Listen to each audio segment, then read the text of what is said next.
Hello again, everyone. Welcome back to a Friday Lego building. How's everyone doing tonight? So we have our Camp Nou build to continue. But of course, before we do that, we have more advent calendar to do. So let me go ahead and move this to the side. I need more space. There we go. That can go right there. You know, you'll be missing minifigs as you must get ready for movie time with friends. Oh, well, I mean, at least you're going to be having some fun. That's the important thing. Right, nope, not that side. Okay, so it is now the 9th, so we will be opening 2 more. We got through the 7th last time, and the 8th is right here. All right.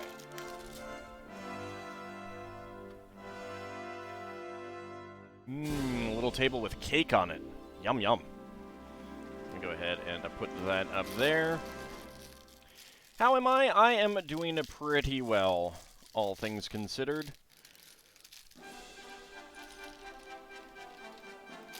I am back to building Lego. Seriously? Music? Let's... Oh, well, okay, that was the finale. That's an overture again. There we go, something different. Secretly, it's bagels with cream cheese. Oh, it could be. It could be. Alright, so the log bricks for the table legs and 1x4s for the table itself. It's actually kind of nice to get 1x4s rather than 2x4s. 2x4s are useful, but 1x4s tend to be more useful in smaller builds and stuff. Howdy, Farron. How's it going? You're about to have leftovers? Leftovers. Well, tasty leftovers, I assume. Alright, gold 1x1 plate. White 1x1 plate.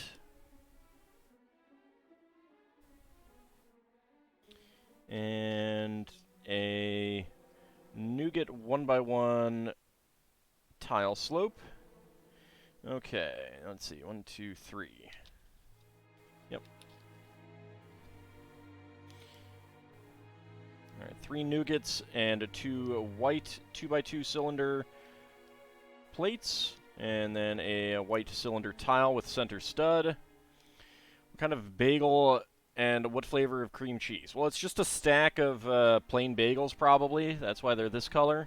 And just regular cream cheese. That's my guess. And then a 1x1 white flour on top. 1x1 red flour, I should say. And a cup over here. It's got a nice Christmas cake. Also, fun thing, we get an extra red flour, but we also get an extra 1x1 plate in milky gold, white, and a nougat 1x1 tile slope. We could make another one of these cakes on the side. But I will put those over there. So we get a little table with a giant cake. I mean, that is a giant cake. It is a gigantic, gigantic cake. Let's go ahead and put that over there. Okay, next up. So that was 8, and now 9. Oh, a little birdhouse. Oh, this is cute. Let's go ahead and get that focused on camera. Oh, a cute little birdhouse. Howdy, little buddy. How's it going? A cake tribute for Princess Linda. Oh, that's perfect. That would also be a mess. Would also be a huge, huge mess. Seems your burb aura affects here as well. Indeed, indeed. At least it's not a seagull. At least it's not a seagull. There we go. Alright, so 3 dark brown 1x1 cylinder bricks. 2x2 cylinder tile with center stud. 1x2 with, let's see, is that, yeah, that's not centered. 1x2 brown plate with a clip. We get a dark green 1x2 tile with center stud. There's red on top of the Nougat Technic brick. And a little 2x2 25-degree peak slope. Very nice. This actually has quite a few like points where it could move around, so be a little careful. Get a little birdie up here, a cute little birdie.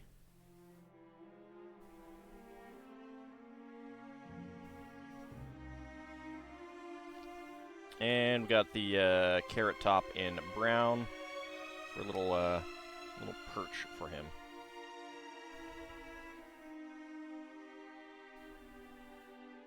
Make sure that's all straight. All right, so we get an extra brown branch piece, aka carrot top. Howdy, Ice Oven. How's it going?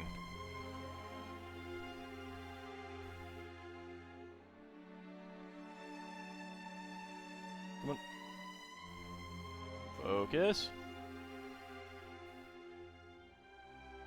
Focus. Camera. Please, focus. Focus.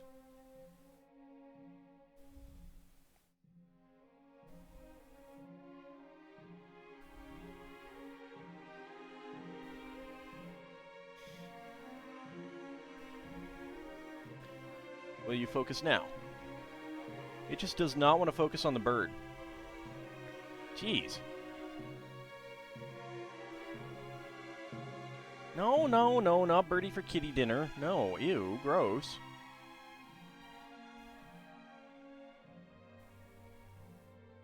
Come on, focus, camera. Jesus.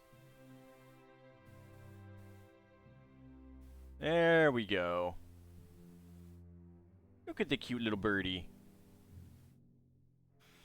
So there we go.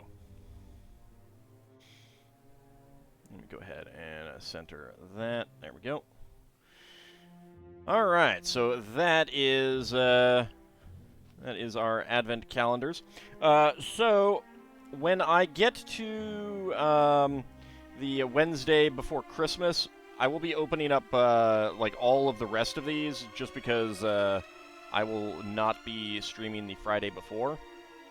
So there will be lots of adventing going on that day. Howdy, Kinshir, how's it going?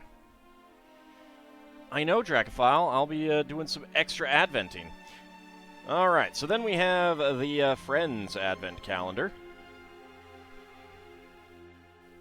So let's go ahead and find 8. There it is. So we get a little table with... I'm not sure what that is. I mean, there's some mugs with frothy stuff on top. I'm not sure what the like it's a confection of some kind, but I do not know what kind of confection it's supposed to be. Chocolate fountain? I suppose that could be it.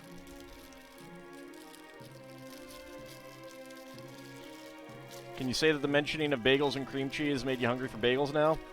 That's kind of always how it goes, isn't it? Kind of always how it goes.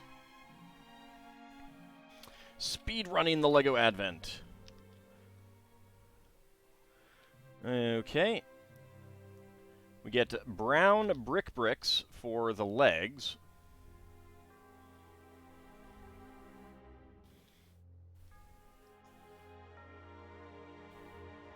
I'm going to assume that the vertical lines are on the outside on both sides. All right, 2x2 cylinder tile with center stud in the middle.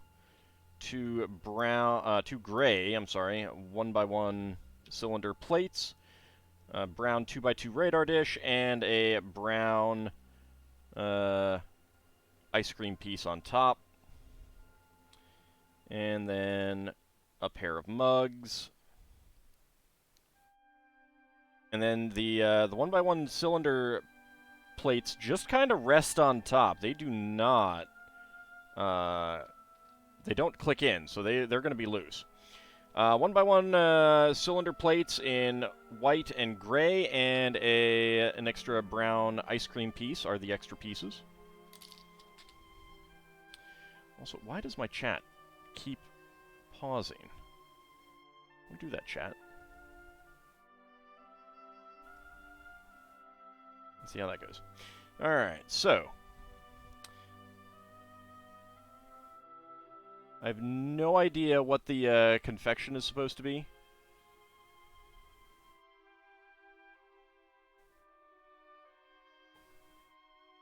Come on, focus camera.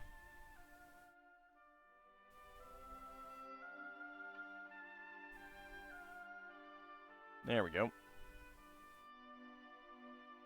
But I like the mugs with the frothy, I don't know, it's either like marshmallows on top of hot chocolate, or like some sort of eggnog or something, I guess. Chocolate and vanilla ice cream, the two best flavors of ice cream? That is vanilla and chocolate chip cookie dough. Alright, so we've got a little campfire and some marshmallows for roasting. There we go.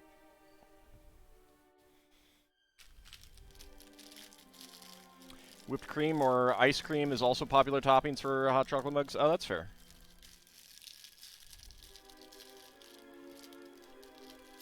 I doubt it's beer. I don't think Lego would do a beer.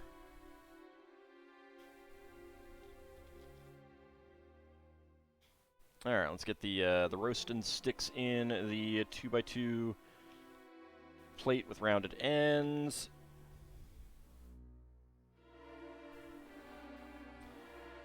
And how far down? They do not go down very far. Alright, get the mushrooms, marshmallows on top.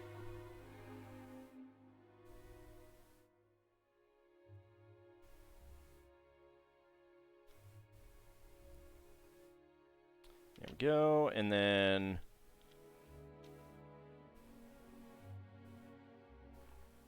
four of the 1x2 slopes with cutouts for some wood for the campfire.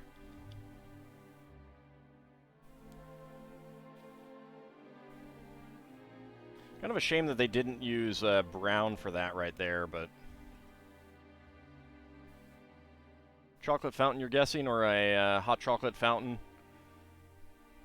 I don't know, I would expect it to be a little bit different, but I don't really know what what chocolate fountains or anything like that look like, so...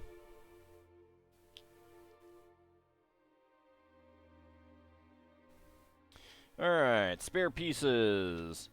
Got a trans orange flame feather piece, 1x1 cylinder plate with a hollow stud, 1x1 black tile with a pin, and a 2L bar with stop. There we go, in dark gray. So we got a nice little campfire and stand for marshmallow roasting sticks. That's pretty cute. Whoops, started punching out number 15, day 15. There we go. Let's get that down.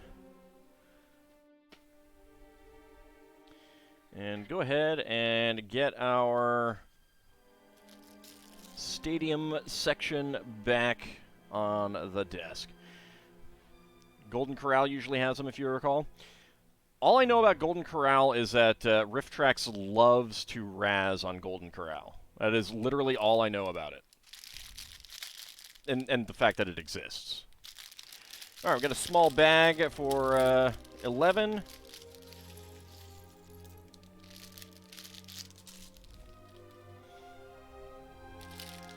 And a big bag for 11.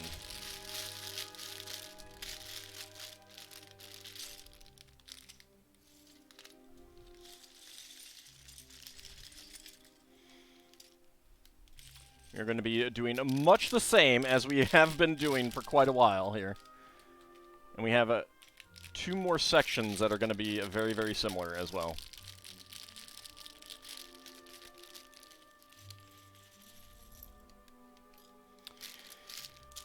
Okay.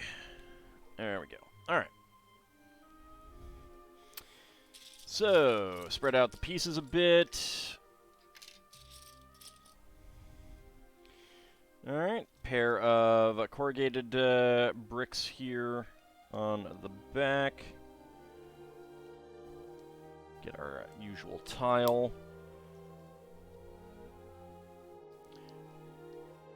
2x2 corner brick and a 1x1 with clip. 1x2 with bar. Black log brick. Gonna have so many black log bricks after this.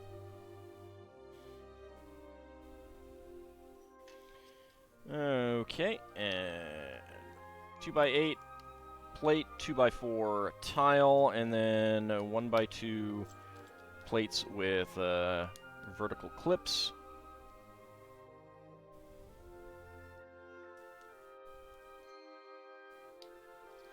There we go.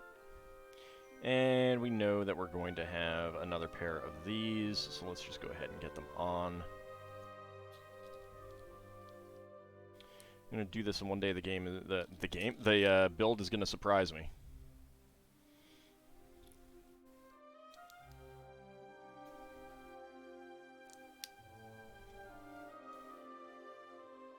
Alright, 1x2 with bar.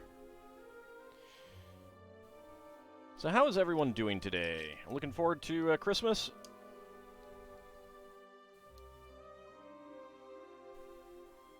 And or other holidays of the season that you may be celebrating?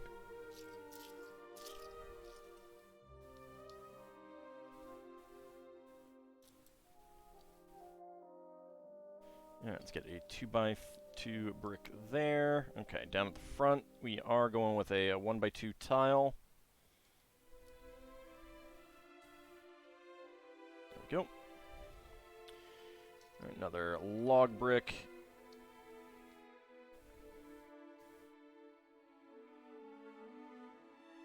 Thanks to Tex of Black Pants Legion, you will always connect to Golden Corral with Amaris from Battletech. See, I just cannot hear Golden Corral without thinking of all of the razzing that Rifttrax does. Still figuring out how to make a Cyclopskin PC friendly for 5e. I mean, to be perfectly honest, like even earlier editions that have more penalties don't really give them a depth perception issue. So that's probably something that you could ignore or just give them... I mean, I would just give them like a -1 to ranged attacks if you want that, but I know 5e doesn't really do flat bonuses and penalties like that, so... disadvantage might, like, feels a little bit too much, but...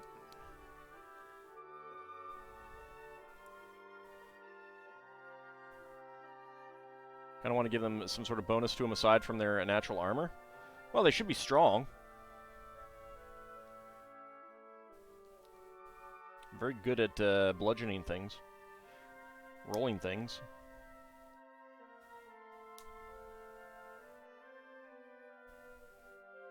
Alright, there we go.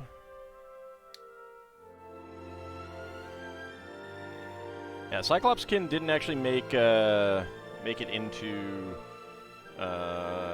as a PC race in 2E. Although now that I think about it, none of the Cyclops, like, they can throw boulders and they don't get any penalties to hit, I don't think. I'd have to go back and double check, but... why do you keep... Alright, hold on a second. Let me go ahead and see if I can force reload my my chat window, because it keeps, like, pausing. I don't want to have to keep clicking it. Of course, they've taken away my my reload button, so...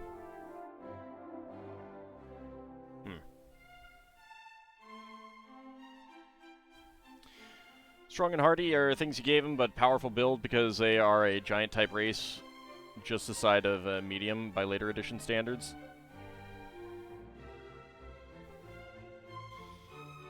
And Amorous is pretty much the most evil character in BattleTech, and pretty much everything bad in the BattleTech universe can be placed on him.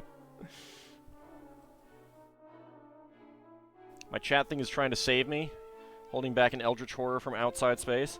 I don't think that Lord Canis is that bad. No, I'm just kidding.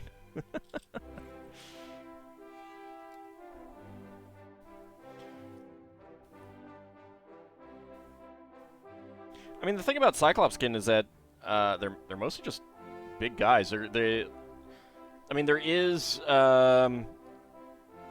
either like a connection to Poseidon or a connection to Hephaestus, so you could go with something like that. You're already here to have happy party times with happy campers. Exactly, see? See? Look at how friendly he is. Don't make him frumple. Standard Cyclops in 5e has this, which can be copied directly. Poor depth perception. Cyclops has disadvantage to any attack roll against a target more than 30 feet away. There you go.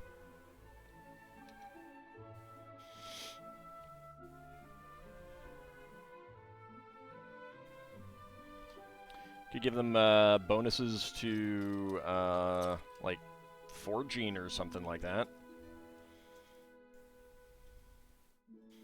Or give other people advantage on forging when they help out.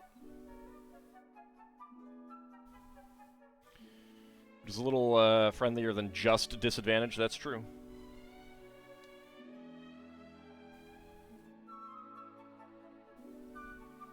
Alright, another pair of corrugated bricks here. So apparently in an investor call, the heads of Hasbro were talking about D&D being not fully optimized monetization-wise, basically because most of the people buying the stuff are Dungeon Masters, and that's only like 20% of the audience. And it's like, I mean, yeah, it's kind of what, kind of how the hobby works. It doesn't really work that well in other ways.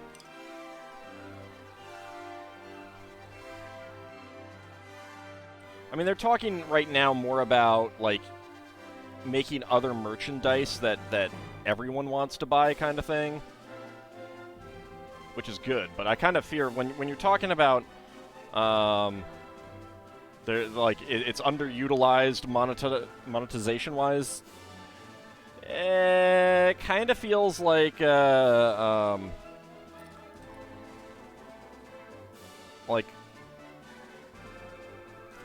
going to be like microtransactions and stuff like that coming or something like that.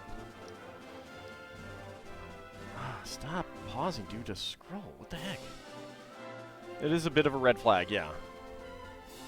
Big thing you notice with Cyclops kin is the fact that their eyes are universally red, so you were thinking of giving them something tied to intimidate checks. I don't know about universally red.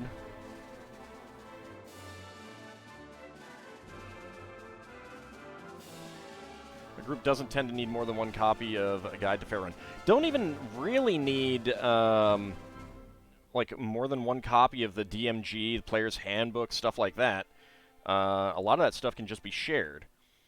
Since they're building their own virtual tabletop, I kind of suspect that there's going to be things that you got to buy to... I mean, it's obviously not announced yet, but... I mean, the easy thing is, you know, art packs and badges and stuff like that. I worry that they're going to start, like, saying, hey, you can buy cleric options for this amount of money, and then you can play these in your game.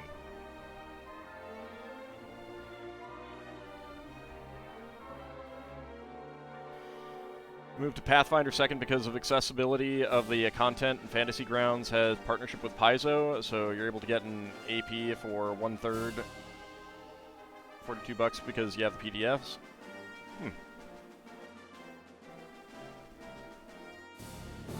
They did finally announce the release date for Baldur's Gate 3. I kind of wonder if the early access is gonna...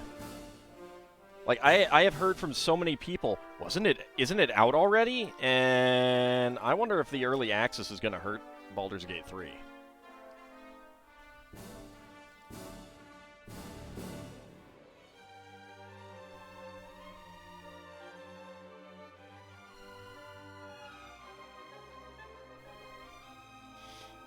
I saw that they also announced that Minsk and Boo are going to be in it, because of course, everything has to have Minsk and Boo in it these days.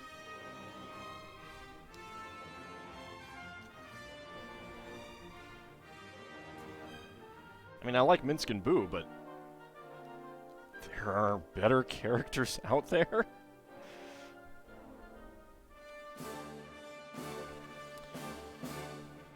That's a 6-part AP, original price being $132. That's a lot.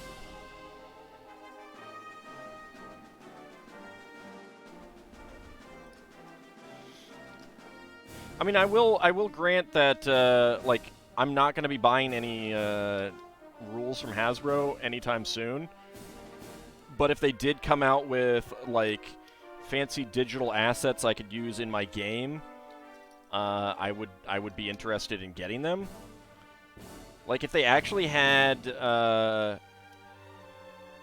color deck plans for Spelljammer that fit what I wanted them to look like, I'd be all over that. I'd buy that.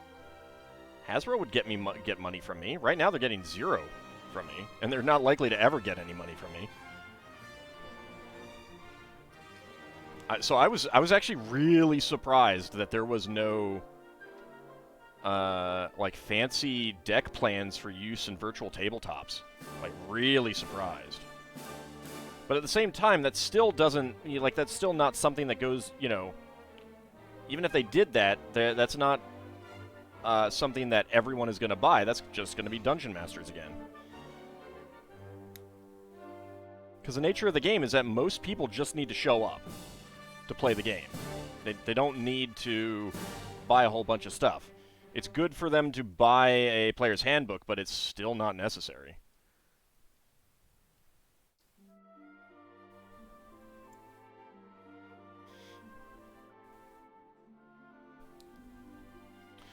The original games shoved in Elminster and Drist because they were popular. I understand that. Elminster makes sense. Elminster makes sense. Drist does not. I mean, well, I think Drist makes more sense than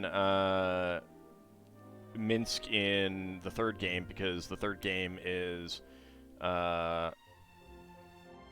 literally 100 years after he should have died. And yes, I know he got petrified for a while, but that is so freaking cheesy.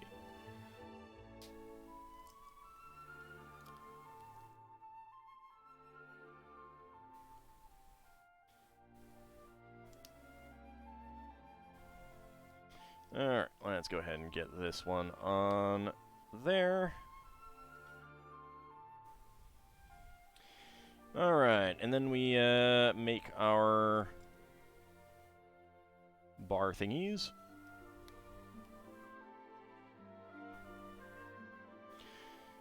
Now, if they use Minsk as an old, wizened, and wise hero to interact with the party, then that might work. They're not going to do that, because that's not his character. Like, he's not that.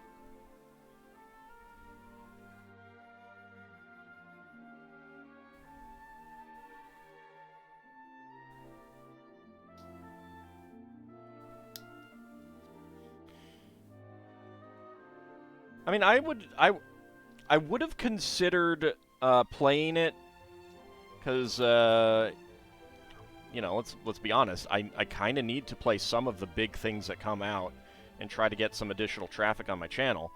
But I really do feel like having that early access period, and now most people are kind of over the game, maybe there's going to be a resurgence of interest when the game truly comes out, but I don't know. It just doesn't feel like that.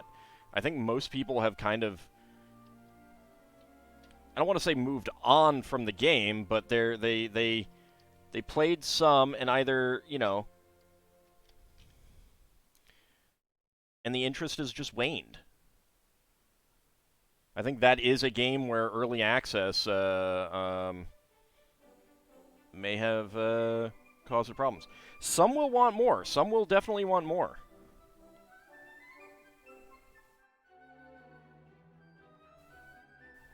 I mean, I'm not saying it's going to fail. I just don't think that it's going to be a blowout. Then again, early access, you had to buy the game anyway, so they've gotten a lot of sales already, so I don't know.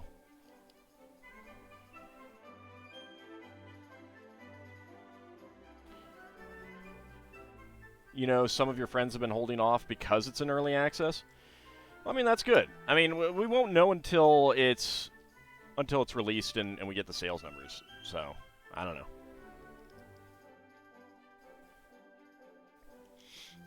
I definitely could be wrong.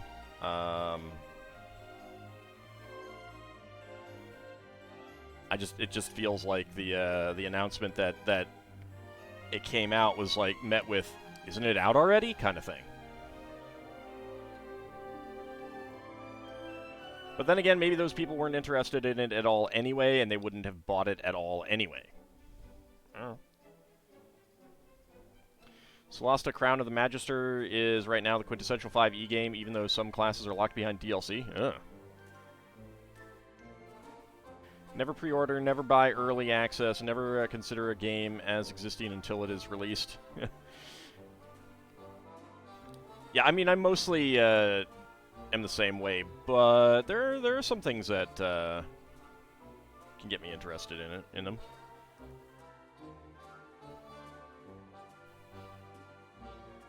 I mean, if I get another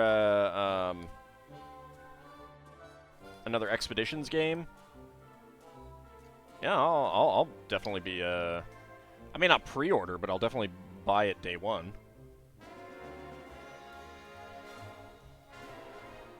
I mean, I'm not saying that it's bad. I'm not saying that Baldur's Gate 3 is bad. Like I said, I haven't played it, so what do I know?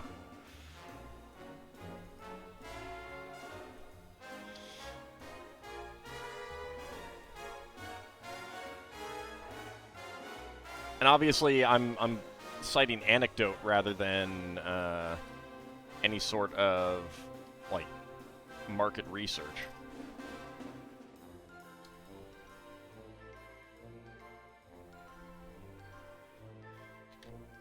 Alright, let's go ahead and make another set of stands.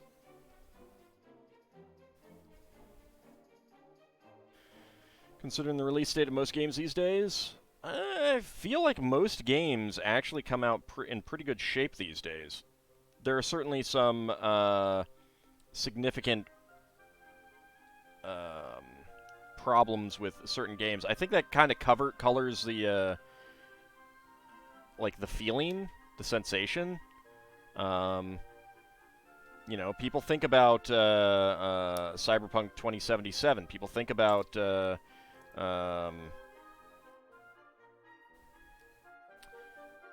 what was that space game with generated worlds or something like that? Procedurally generated worlds. No Man's Sky, thank you. Yeah, so I mean, like, I feel like that kind of colors the perceptions a bit. That you got these big games that had major problems on release, but there's other big games that come out and don't.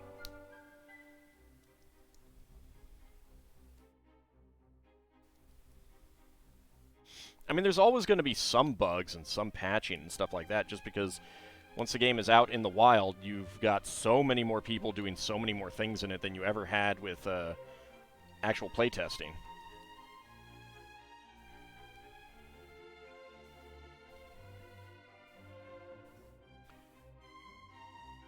Your other cat has claimed you now. It's going to happen. That's going to happen. For the most part, Xenoblade Chronicles 3 was solid. Yeah.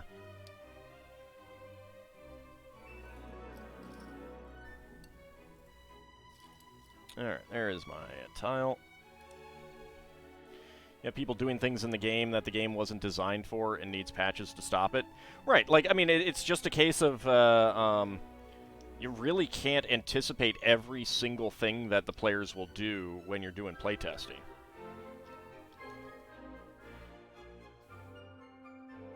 And also, you can't anticipate what every single different... Like, a lot of it also comes down to you have hardware that they didn't test on. You have a combination of hardware that, you know, the video card on its own, the motherboard on its own, the processor on its own, all of these had no problems, but you put them all together in one machine and there's just some weird problem kind of thing, you know?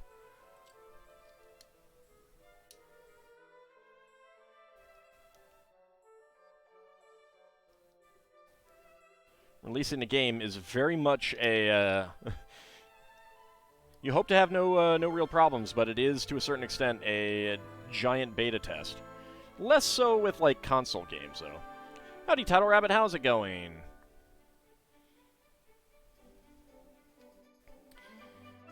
Let's go ahead and build another blue seating area. Like CK3 did not doing well on your computer? Yeah.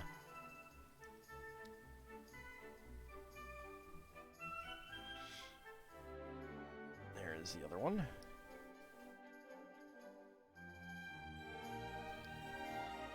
It is a chunky game, that CK3. That is true.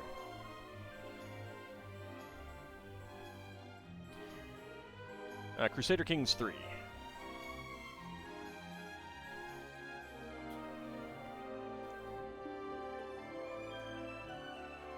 Your computer cannot handle the processor power that CK3 needs? Do you match the minimum requirements?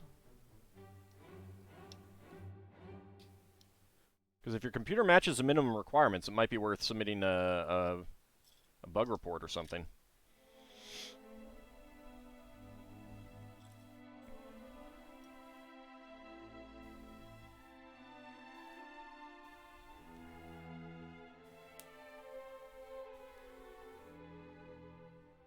You're not sure? You'll have to check.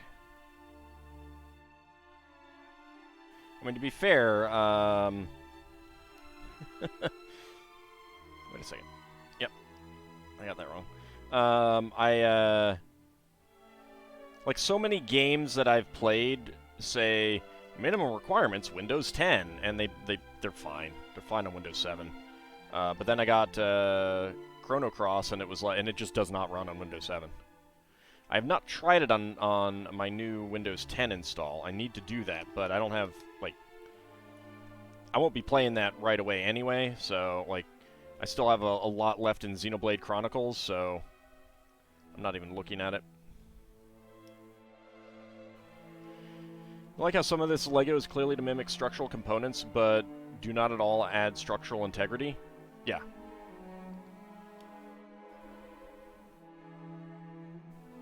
Like these tiles. Let's actually go way back. Where was I? I'm on to something. Way back to the beginning. Let's look at some of the outside pictures.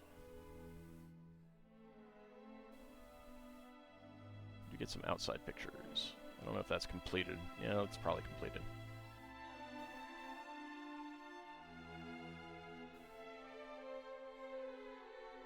Don't get too many good outside pictures. Alright. There's people in the stadium here, so that's probably the best we're gonna get. Let's zoom in.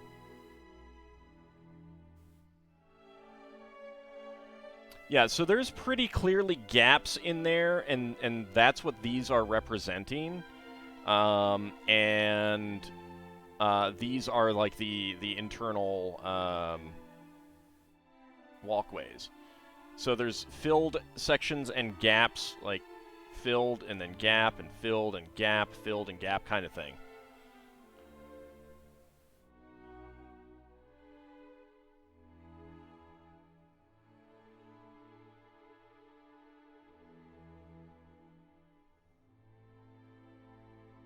So that's why they like, they could have put the hinges all the way at the back and folded everything in, rather than hinging right here and having space at the back. But then you wouldn't get the gaps. All right, let's see, where were we? Right here.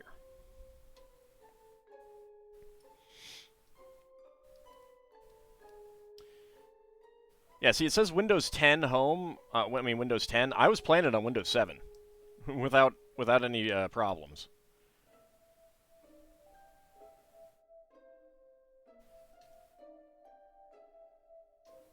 Oops. Let's get that way.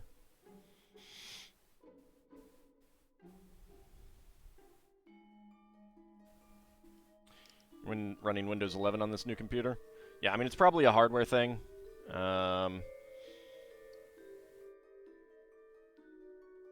Yeah, I mean, without seeing your computer specs, I wouldn't be able to hazard guesses to what the issue is.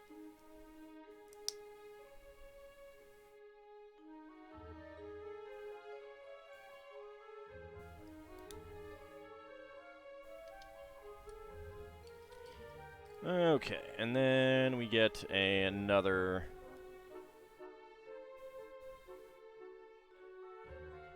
red seating area.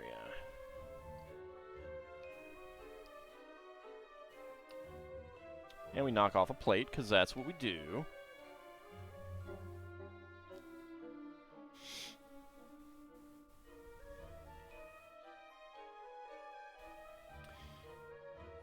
And there we go.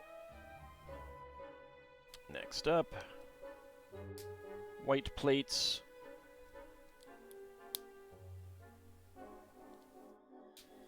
Red plate, red tile. There we go. And we have an extra red 1x1 plate. Nice surprise from the Video Game Awards yesterday was the fact that a new Armored Core is coming. Yeah, I did see that. I have never actually played Armored Core, so I don't know.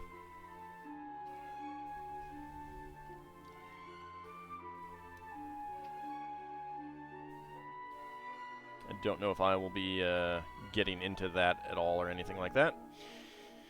Alright, there we go. And next up, bag number 12.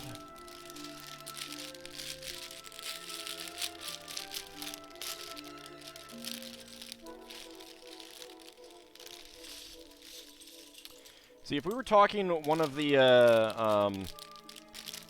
much older releases of this game, of these Lego sets before they were numbering the bags,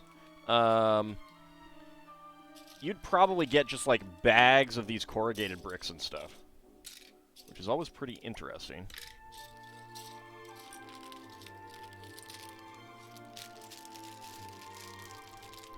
Imagine having having time for any game that isn't Final Fantasy XIV.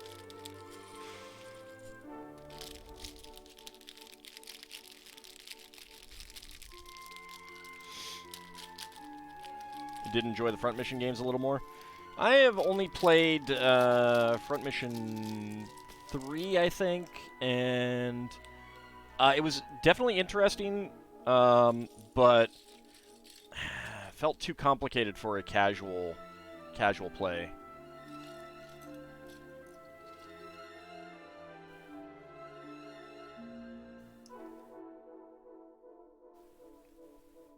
Not that an LP necessarily has to be casual, but it would have been for me.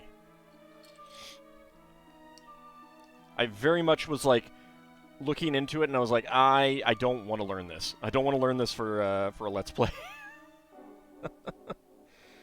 They're more tactical. Well, it's not just that they're tactical. That's fine. It's that so much is hinging on specific, like, I don't know. It's just like there's just a lot that goes into the combat that doesn't go into like a Tactics Ogre or Final Fantasy Tactics or something like that.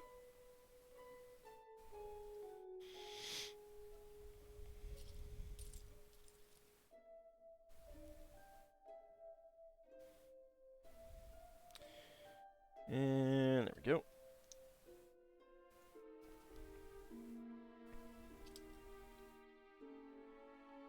Like, it is a complex engine for people who like complex engines. And I don't mind complex engines, but kind of has to be something that I learned a long time ago.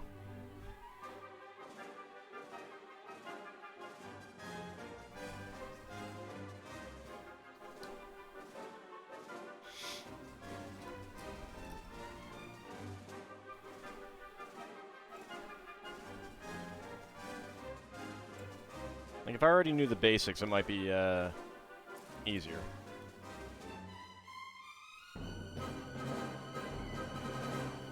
There we go, and let's get another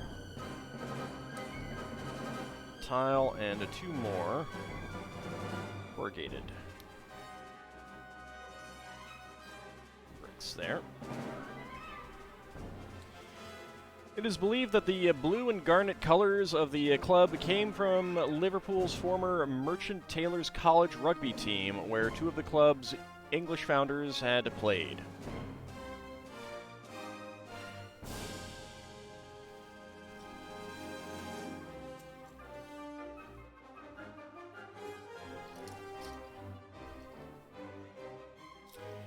Alright.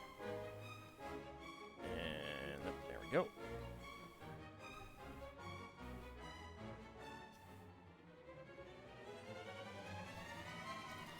One by one plate.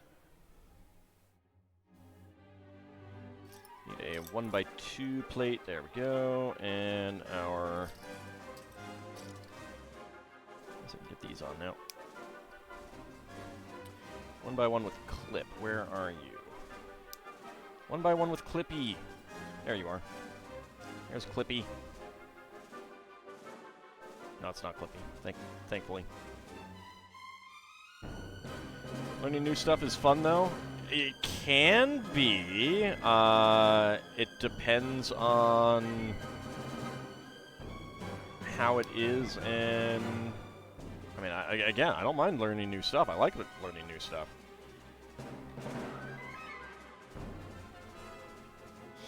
I don't mind learning new stuff for games and LPs and stuff like that.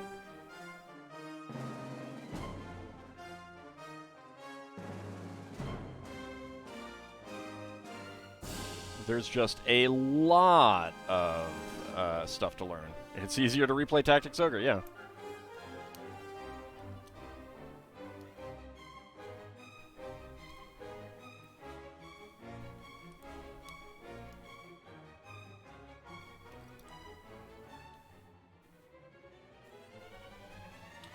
Blue tile slope and beige 1x2 plate.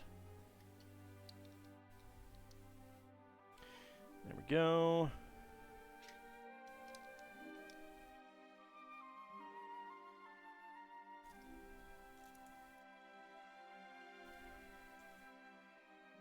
Two by 4 tile.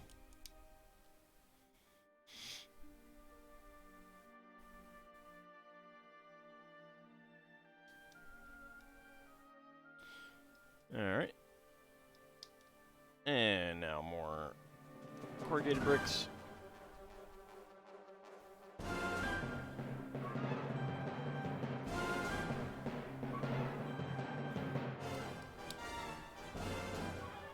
we go.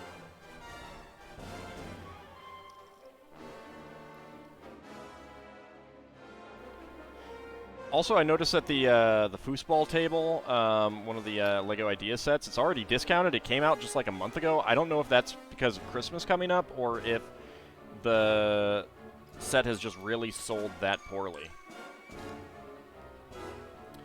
But if you want a LEGO foosball table, got that going for you. I am seriously considering it.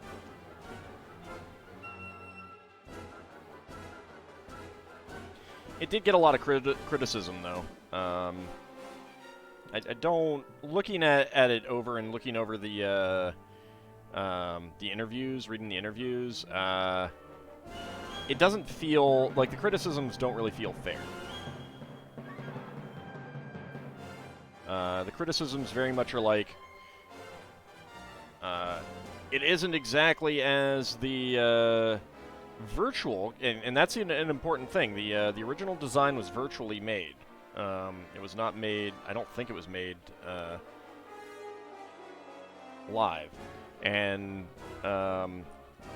so Lego had to scale it down and beef up the sides quite a bit, and part of that was because they found that if they did what the made it to the size of the original one, then it like the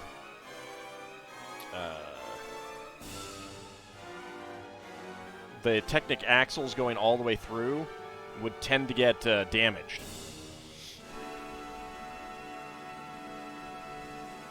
So they scaled it down a bit, and that got a lot of criticism, but it's like, I mean, it's either that or they don't make it. Yeah, they would have buckled. Well, I don't know if they would have buckled per se. They just would have gotten damaged in some way, and it depends. Like, they might have twisted, they might have broken. There's multiple ways that those axles could break. Some people were saying that they should just use like metal axles, but there are separate problems with that too.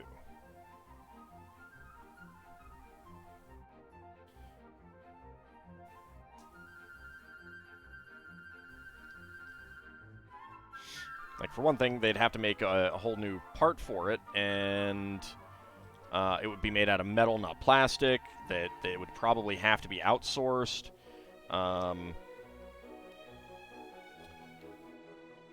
It's not really an issue for wheels, since the wheels are so small, and there really isn't a whole lot of weight on the actual axle part itself, but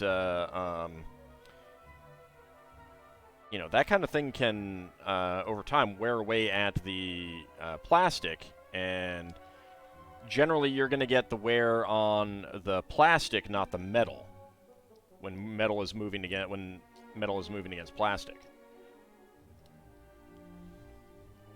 And if there's strain, you know, the metal part's less likely to break than the plastic.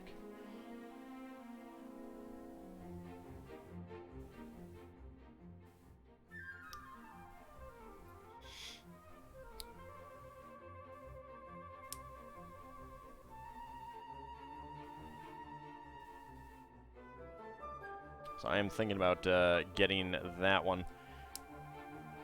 I don't know how long the sale is going to be, though.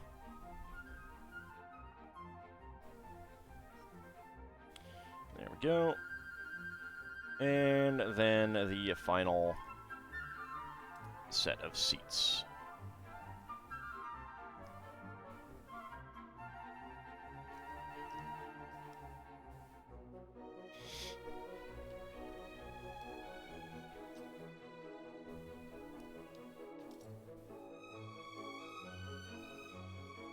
But I do think it looks like, I mean, for people who like to play that kind of thing, I do think that it looks pretty fun. And it does have a nice assortment of minifigs, which that's one of the other things that people are complaining about, is that they kind of turned it into a minifig pack. Whatever.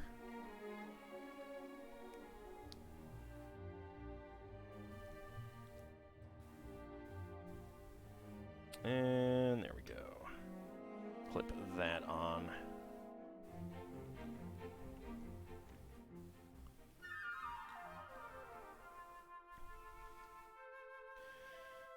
Okay, and then we need to get these bars put on.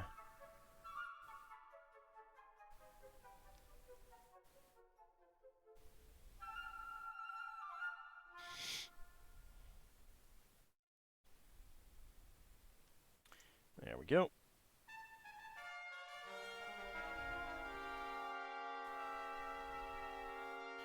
And there we go. All right.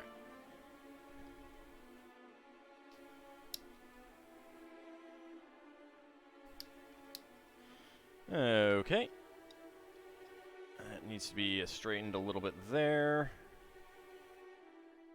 Turn that in. That one looks fairly straight. There we go. Alright, get this one clipped in there. There we go. Okay, and then the next set of stands.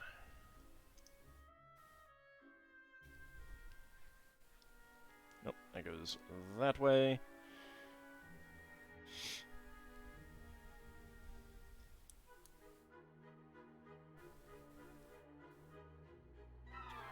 There is our 1x2 with bar.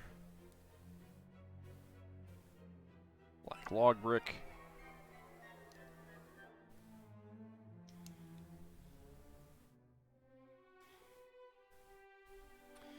There we go, and a 2x6 in beige.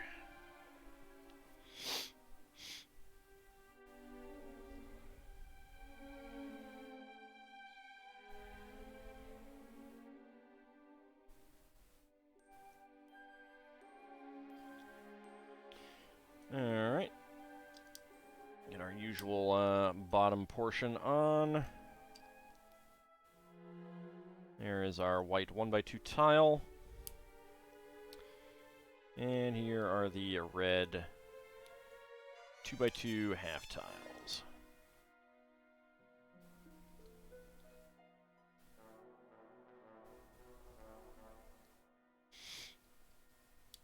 There we go. Oh, actually, my mistake. We are getting a 1x3 there. All right.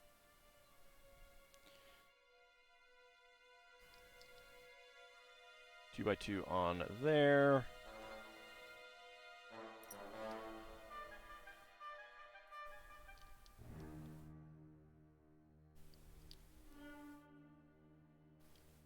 There we go.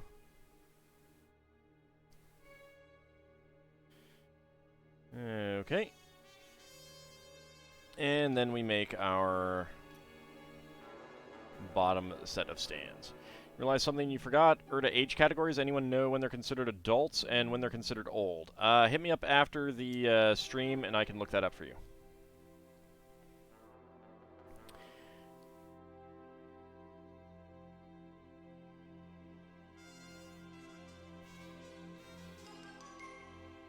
Assuming it's in one of the 1E or 2E materials. May not be here. May be in bed already. You can PM me and I'll look it up afterwards.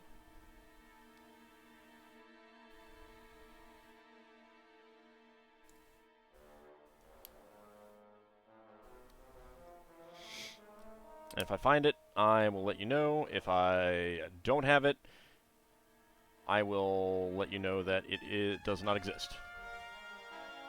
Chances are, if you have a max age in the old material, you can do some calculation. Take the human ages from 1E and calculate it out that way. I think they changed it in sometime after 2E, where elves don't age slowly, kind of thing. Like, they're physically adults around the same amount of time that a human becomes physically an adult, but mentally they're not, or something like that. Whereas in 2E, an elf is a child for decades.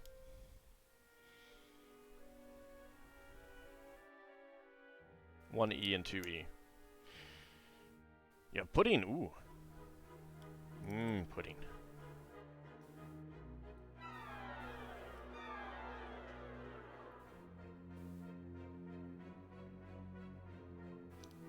There we go.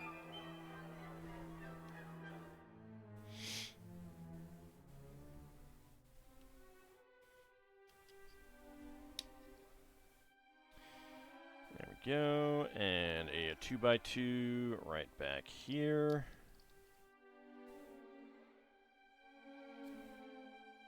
those, get our tile on there.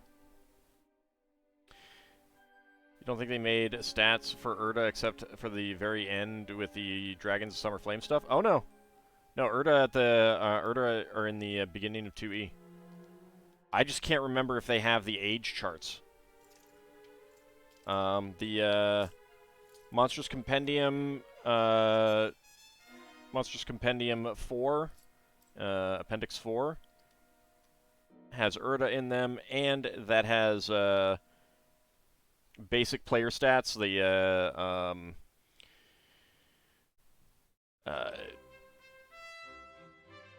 you know, stat modifiers, mins, maximums, and classes allows.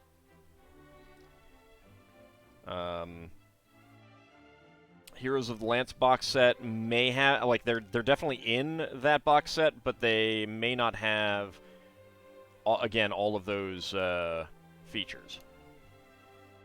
They didn't always put that kind of thing into the game material, unfortunately.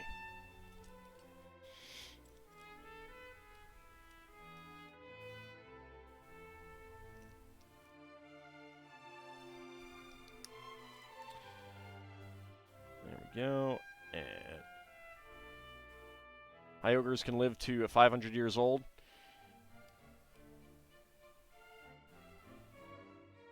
Yeah, but if it doesn't have the other kind of chart where it gives you when they're adults, when they are middle-aged, when they're, you know, venerable, that kind of thing, then you have to make that up yourself based on that. It's fairly easy to calculate, though.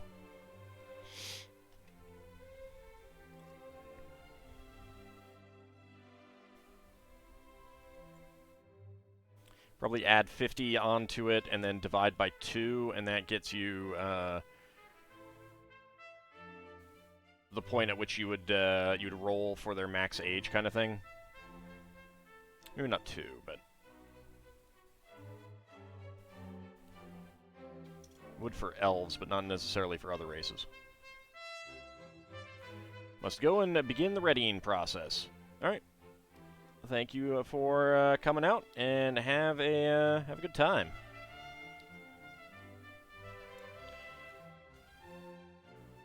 All right, and this tile is right there in the middle. There we go.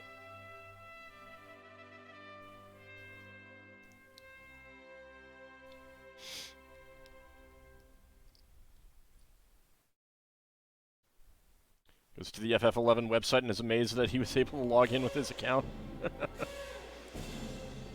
People still play it, so I don't see why, like, unless they have a thing where they're, like, closing out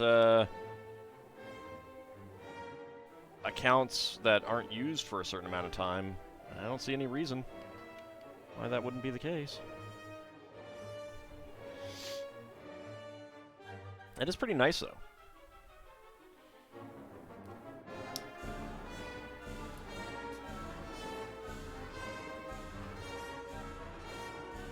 Have a good evening, Canis. Lord Canis. Thank you for coming out. You haven't logged on for, like, years? Well, they must not have a thing where old accounts expire.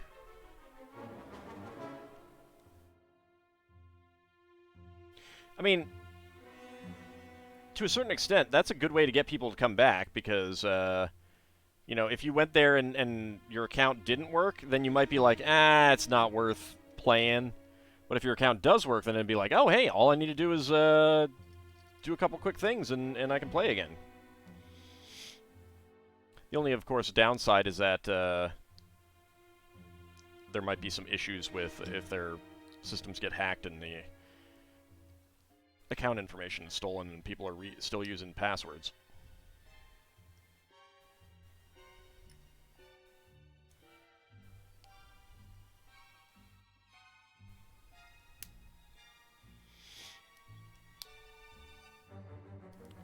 All you need is payment stuff? Well, at least you don't have to actually sign up again. Alright. There you go. Accounts hacked, password stolen? That doesn't happen.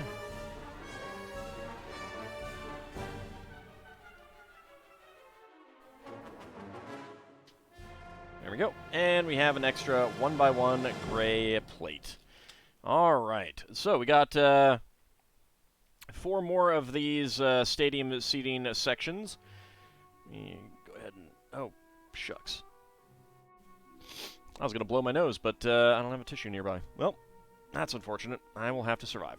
All right. Well, it is time for minifigs. Let's go ahead and move this to the side.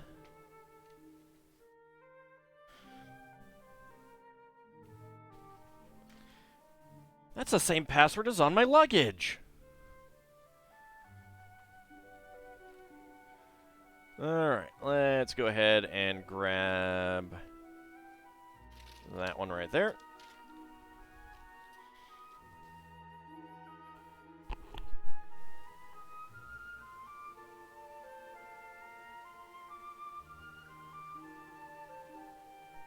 I did have a tissue, it fell on the floor. Alright, let's go ahead and pull that out, get my scissors and pen ready, and start a prediction. Can all guess what is inside the minifig pack?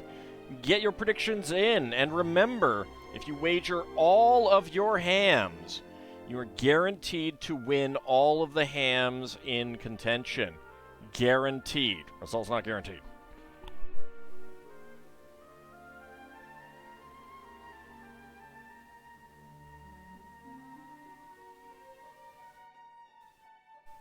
There we go. Results not guaranteed. Results not guaranteed. Okay, let's see. Could these minifigures be stood on the stadium stands? I mean, they could, but they'd be gigantic.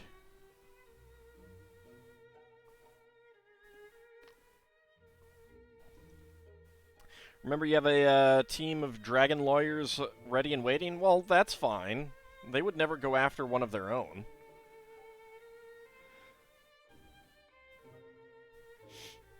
You wouldn't trust Ald with your hams? Well, that's just rude. All I do with your hams is eat them. Alright, a minute to go. Get your predictions in. Then they should be disbarred? No. You just use human lawyers. Again, not that many human lawyers would be willing to take a case against a dragon because they, they're crunchy and good with ketchup. Reappears suddenly. Okay, using what Kinshir said and randomly having a light bulb turn on, you think it's safe to say Erda and Furbolg, at least in 5e, have the same age categories. You depart with all the hams, but you could wager your hams. No. 20 seconds remaining. I never do questionable things. I'm a blameless, holy creature. 10 seconds remaining. Get your predictions in. Can I guess what is inside the minifig pack? And there we go. Let's see. You have scheduled social activity? I mean, but what could be more important than minifigs? Have fun, Lord Canis. Alright, and go. Let's see, what do we got? What do we have? I got shorty legs, real shorty legs. Okay. What do we have? Where are some other parts? Where are some other parts? Okay. Oh, 1996. Oh yeah. Oh yeah. Just in time. It is a Sugar Plum Fairy. Sugar Plum Fairy. Come on. It is indeed a Sugar Plum Fairy.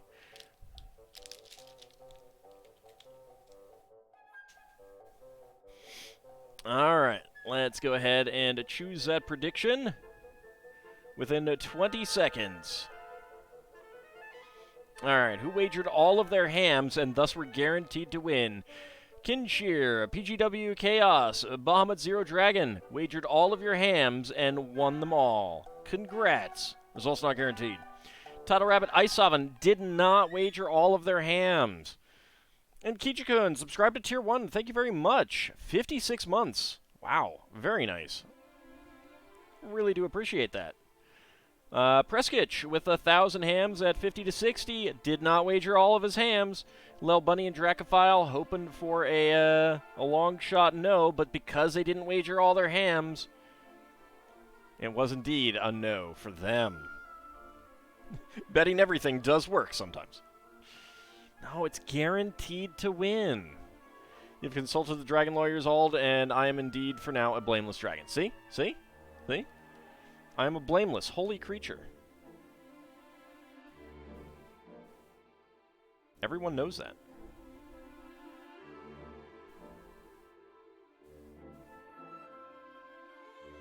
Did I put that in writing? Never. Never put anything in writing. Blames Ald anyways. Well, that's just slander. I'm also evil incarnate. I mean, I'm not. I'm a dragon. I'd have to be evil incarnate. I'd have to be evil incarnate to be evil incarnate, and I'm not evil incarnate, so therefore I'm not evil incarnate. Alright, Sugar Plum Fairy. She's come to bop you with her cane. Candy cane.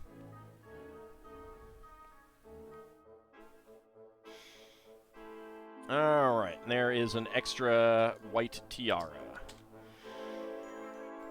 Okay, so that series is done. Let's go ahead and grab another one. Series 21. I am running very low. I hope that some of my other ones arrive soon. How about... You know what? Let's actually put all of these on this side. There we go. And we'll grab that one. There we go. I'm running very, very low on Series 21. And let's go ahead and get our sheet out. Okay, start prediction. Can Ald guess what is inside the minifig pack? Let's go. Another words. It's not the crown of Princess Linda. A, it's a tiara, and B, it's white, and she has gold. Alright, so we have at least... I believe we have 2 Beachcombers left. We have 1 Aztec warrior left. We should have at least 1 alien left. I think we have 2 centaur ladies left. I think we've only gotten 1. Yeah, I'm not sure what else there is, but get your predictions in. I'm full of holes? No, no. I am holy, blameless. You still have seen my CK2 LPs. Yeah, but that's not real. That's not reality. The Council of Dragon Lawyers convenes to see if Ald is still blameless. Oh, they will find me blameless. They know it's good for them. I mean...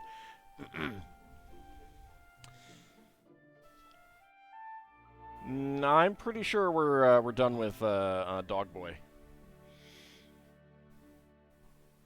Alright, 40 seconds remaining. Get your predictions in. Can Ald guess what is inside the minifig pack? And remember, if you wager all of your hams, every single one of them, you're guaranteed to win. Guaranteed. I guarantee it. Results not guaranteed.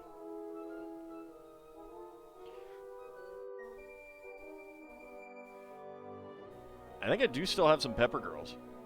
I could always open a Pepper Girl. I do have some Pepper Girls that I have not opened. I have some,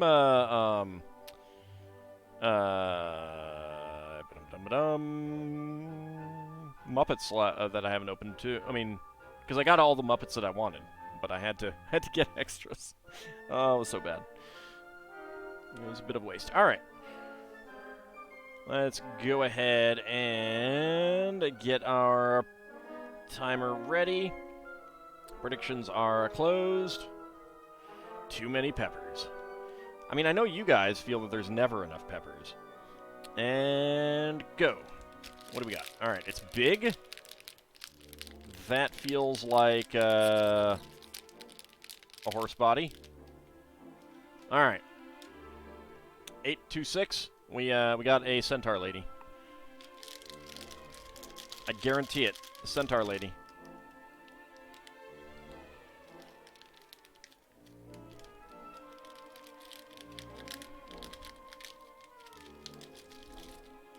Yay, Centaur lady!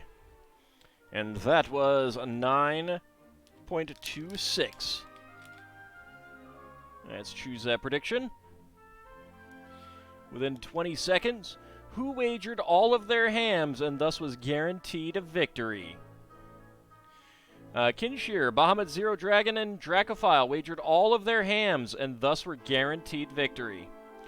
BGW Chaos, Tidal Rabbit, Isovan did not wager all their hams, and thus they did not win it all at 20-50.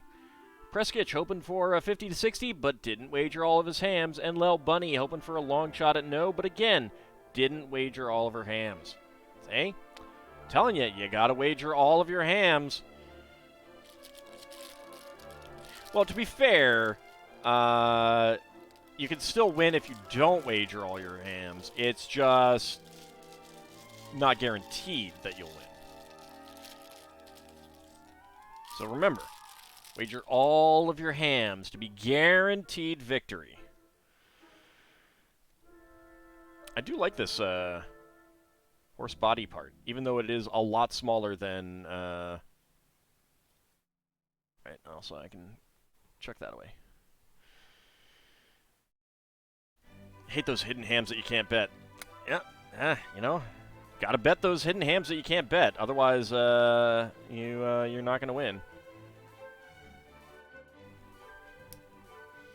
I wonder if they're gonna do a Centaur guy at some point, because they have the body now.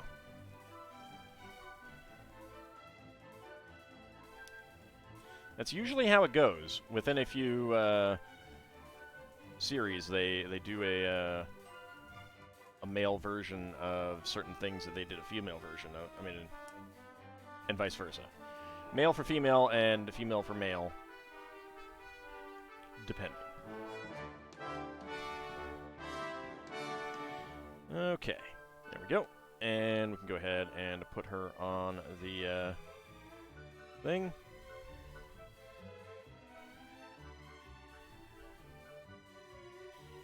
So it is very nice to get Centaur ladies. Need to look for some other torsos to give and stuff like that. There we go. Another Centaur lady. There should still be one more in the box, though. Is that an apple or a large cherry? It's an apple. Could probably, I don't know if it would function as cherries for Scala. Not that Scala exists anymore. Alright. No, it definitely wouldn't, actually. Because I think that's where cherries first developed. Alright. Series 5. Let's go for this one.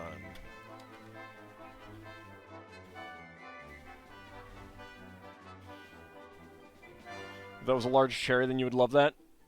Now, they have... I mean, cherries are pretty interesting pieces. I'm not sure if I have any around here that I can pull out. Let me go ahead and get the predictions started. Alright, Series 5. Can all guess what is inside the minifig bag? And do I have a cherry piece that I can show off? I'm not seeing one. You get extras, so you do get lots of cherries when you...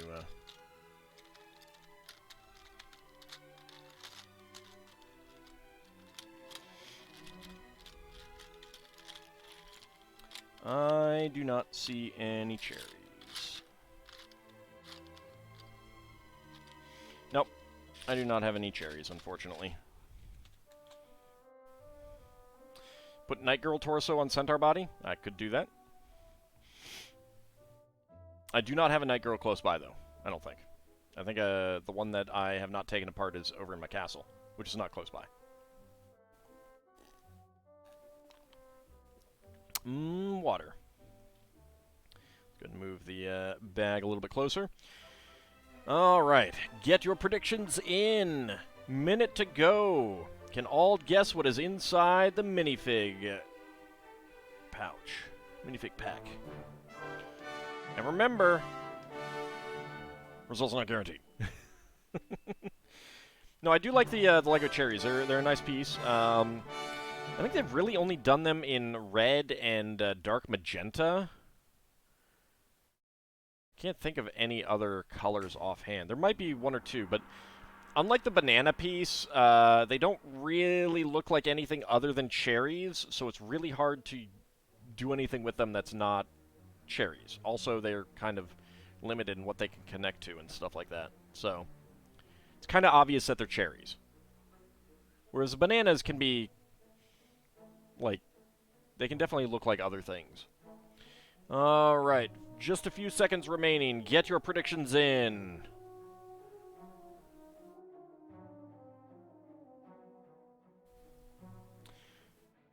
I assume that was Egon there, hello bunny, saying hi to us. Darn it. Alright. Predictions are in. Let's see. And go.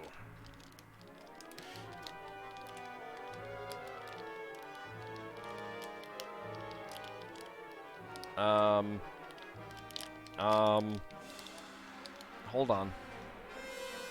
It's a beefeater. I don't want another beefeater right now, so... With all of these, how do I keep grabbing beefeaters?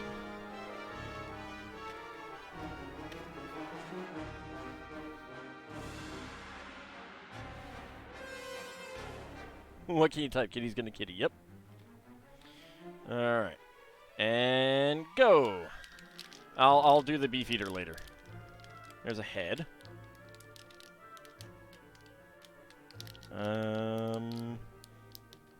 Is that what I think it is? Let's see, can I feel another piece to be sure? Alright. 21.81. We do, in fact, have a gangster. We do, in fact, have a gangster.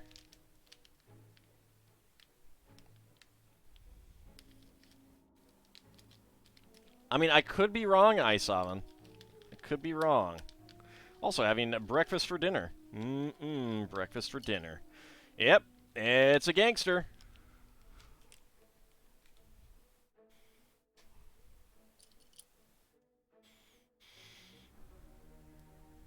You win just by being correct.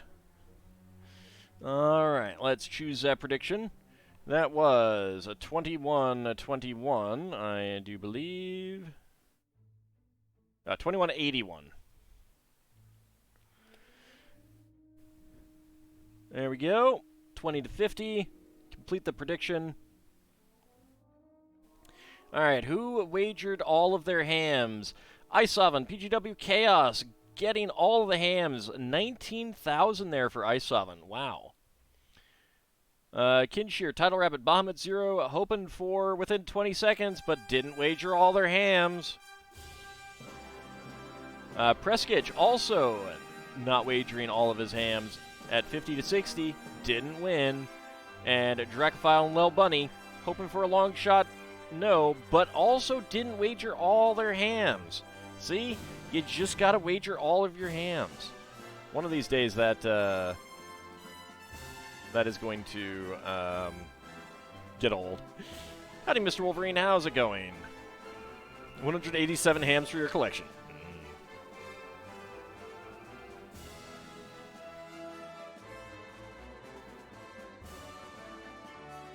Alright, let's go ahead and do that.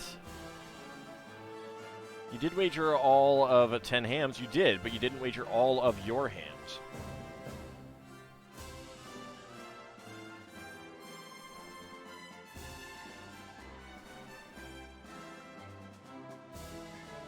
Alright.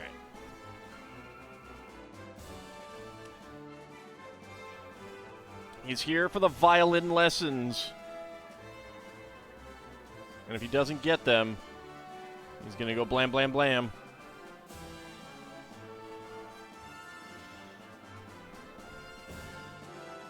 Alright. So, we got another gangster. He's here for the violin lessons.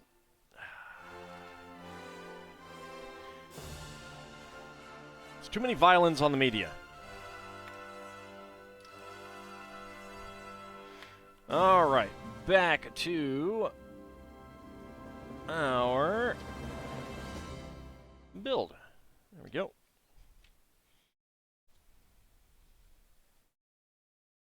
And do that. There we go. Bag number 13.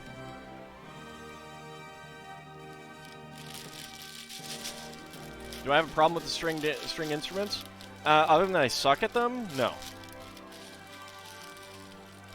My dad and my sister played cello. I do very much enjoy the cello. I tried to take violin, and I was terrible.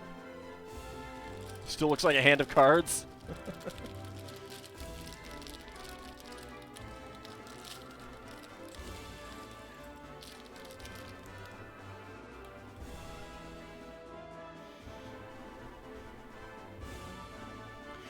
Ooh, 4 cellists.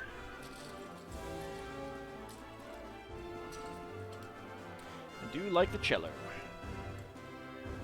Alright, let's see. That is a 3.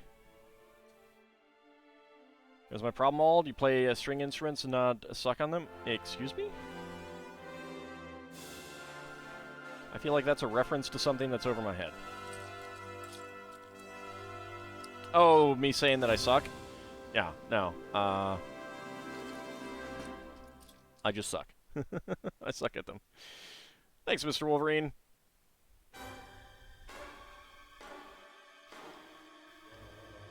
I know my limitations. I know my limitations.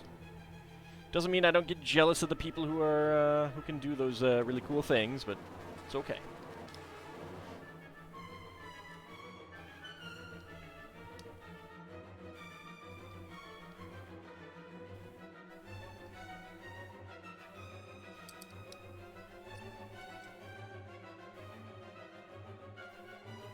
There we go, and get another layer up here. There we go.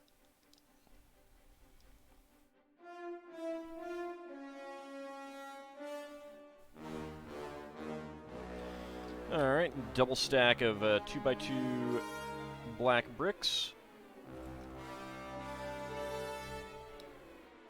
You play trumpet, DJ Birdman? Nice. I am forever jealous of people who can play instruments. I mean, if I had to do it over, I would probably take something like flute or something like that. If I was gonna try again. Ow. I end up liking the sound of the flute better. I don't know why I took violin. I think it was just like, well, that's available. That's what I can take, kind of thing. As opposed to, I love the sound of this.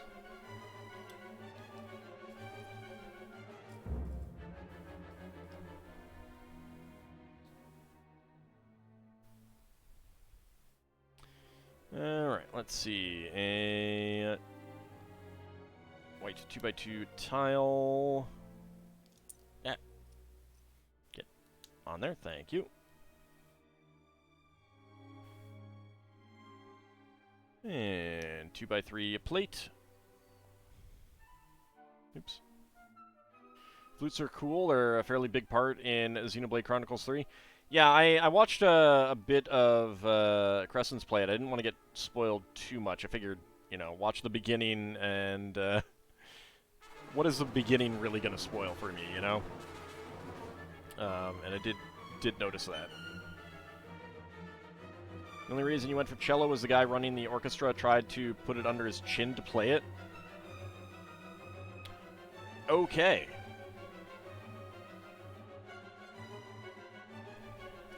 Like, as a joke?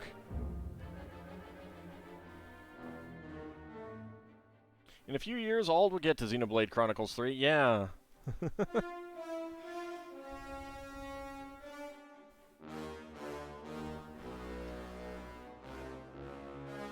Once everyone is done with it, like Breath of the Wild and Xenoblade Chronicles 1. Always late to the party. Looking forward to seeing that. Xenoblade Chronicles 3 is a great game. 4th grade, demonstrating the orchestra instruments. You were easily amused.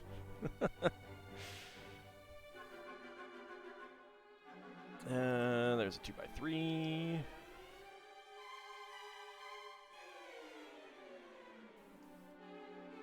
You were late enough to the party that you needed to stage an intervention. I do appreciate that. I do appreciate that.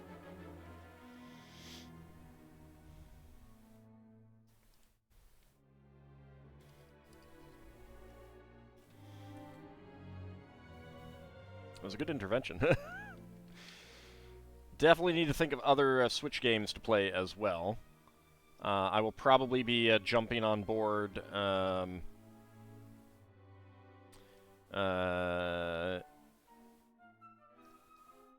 Breath of the Wild 2 when it comes out.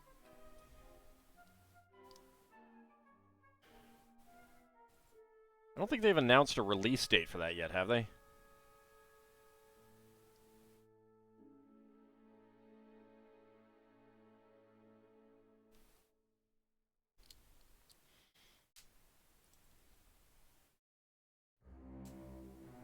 Would I play Age of Calamity?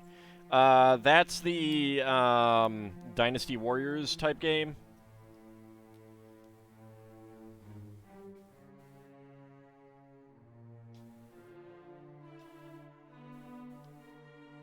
Yeah. Probably not. I don't know that I care that much for those types of games. I don't want to say a flat no, because I've never actually played one. They just don't really appeal to me. So, you know. If I were going to do it, I would probably go for either the Gundam or Dragon Quest ones first anyway to see if I liked them. How about playing Hades? You might enjoy all that Greek myth stuff. I vaguely saw the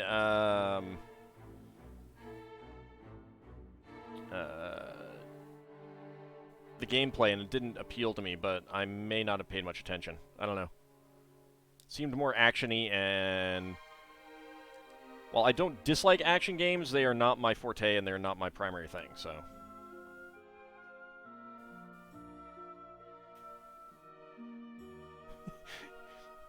You think the Hades gameplay would kill me? It's very fast-paced. Yeah, so that's like, yeah, don't care about that. What about Animal Crossing? Probably not. A little too open-ended, and it doesn't feel like enough actual gameplay. It feels more like just doing stuff. For me. You know, if other people enjoy it, fantastic. That's wonderful. Just, I don't think that's really my thing. Right, but I mean, it's like, you're just kind of like, it just seems like you're just kind of doing stuff as opposed to, like having a gameplay goal.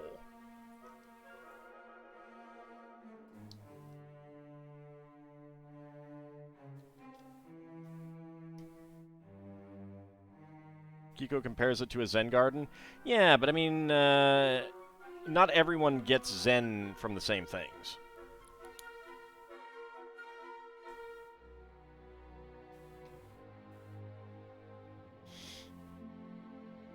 What about Dragon Quest Monsters? It's a possibility. Dragon Quest Builders 1, definitely a possibility. I got a Switch, so I can, I got a good system that I can play it on.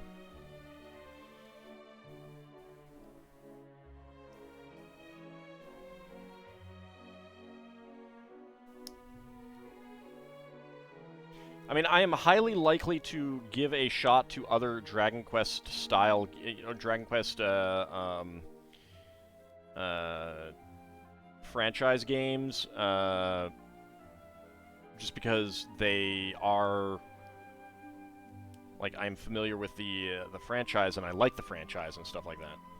What about any of the Trail series? I do own one, and and it came very recommended a while back. I played it for a bit, and it felt like it was taking too long to get into for me to like get a real feel for it. I don't think I even got to any combat.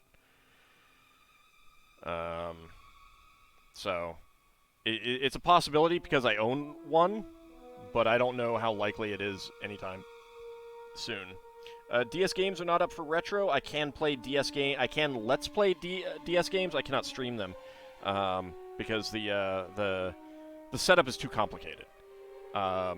It would just be way annoying to actually try and stream that. Which one was it? I got it on Steam, Trails, I don't know. You'd have to name off a few of them, and I can tell you. It's on Steam. So, name some of the ones that are on Steam. Cold Steel, maybe? I don't think so. Sky, I think, is in the name.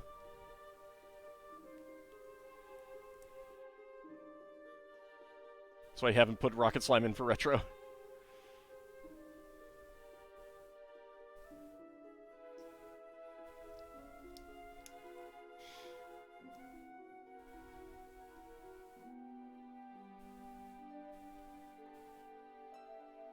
I don't know why they use a black 1x1 here, but with clip. What about the imaginary game of Final Fantasy Sneezes? Oh, that's not imaginary. That's called FF6. That's the first one in the series. Then I think I have that one.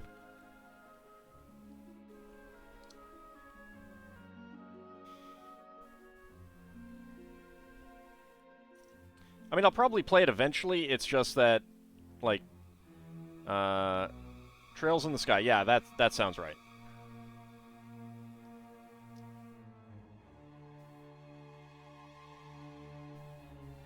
It's a great game.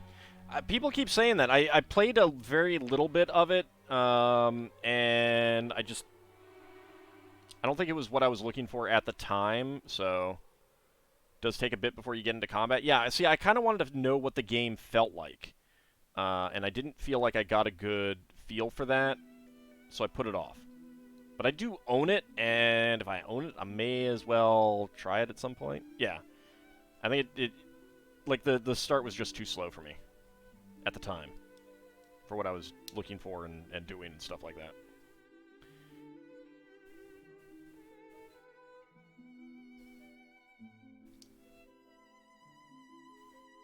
What about the Grandia series? You mean Grandia 1, which I've already played? I mean, there's Grandia 2. I will probably get to that as well, because I do own it, but it's the PlayStation port, which isn't the best. I know that the remastered version on Steam uses that, but it's also better. For these, like, they did improve a lot. So that's probably, I mean, you know, that's another game that's, I do plan to get to eventually.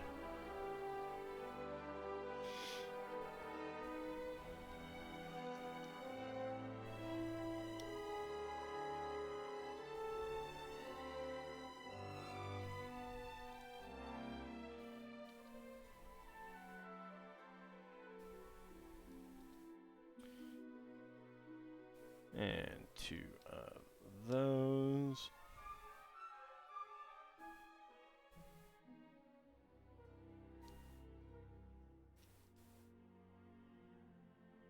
There we go. We got the S bracket on there.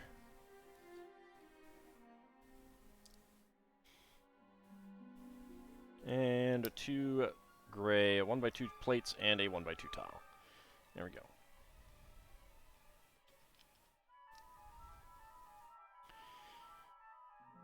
With Trails of Cold Steel 4 being similar to Avengers Endgame.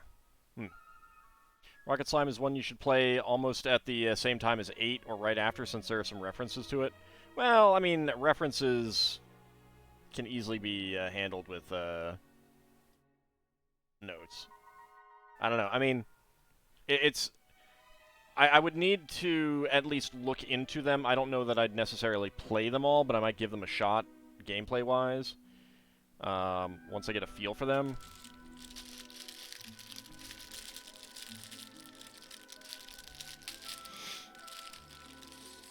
There we go, bag number 14.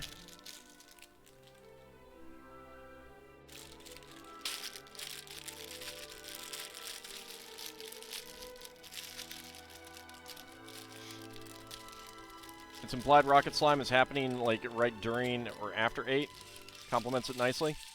Yeah, but at the same time, like, I don't like to play games of the same series right at the same time anyway, because if I've got some viewers who are not interested in Dragon Quest, and I play 2 Dragon Quest games right after each other, then that's like, you know, I mean, that's doubling up on stuff that they're not interested in. Whereas if I play something else, there's at least a chance that the new thing will be something that they're interested in. That's why I almost never play something right after, like a sequel right after the same game, unless, like, I will make an exception if, like, I was playing Dragon Quest VIII and then Rocket Slime came out while I was playing it. Then I would do something like that.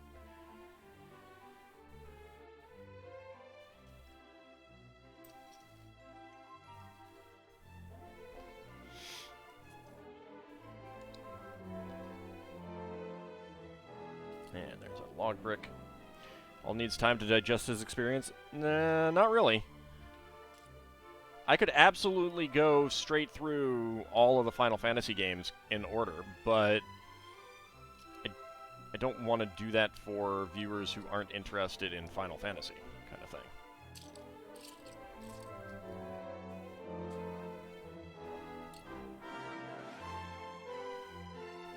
Get a bit of, you know, breath of fresh air, that kind of thing. Howdy, Poopanel, how's it going? When are we getting the next Final Fantasy or Dragon Quest game? Sometime after Xenoblade Chronicles is finished. I don't know what I'm playing after Xenoblade Chronicles yet, so... 5 years from now? Didn't you kind of do that with Dragon Quest 12? Yeah. 11. It came out while I was playing another Dragon Quest game, so yeah, I dove right in.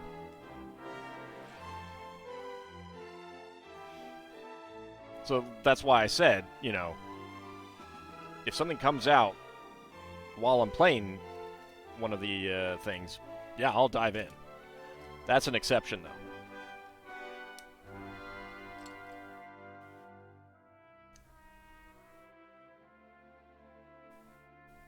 Sometime this decade. Maybe PGW Chaos. Maybe. Sometime this century is a bit more likely, yeah. Yeah.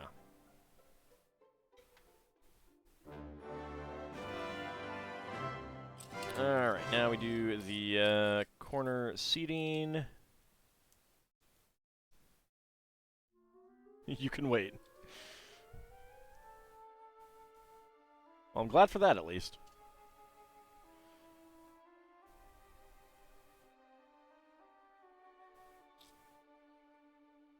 There, one by one with clip. There we go.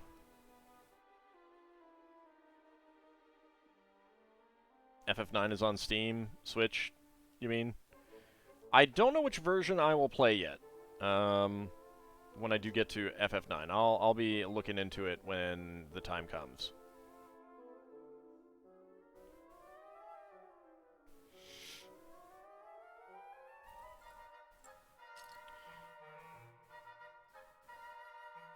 Go 1x4 slope and 1x1 brick.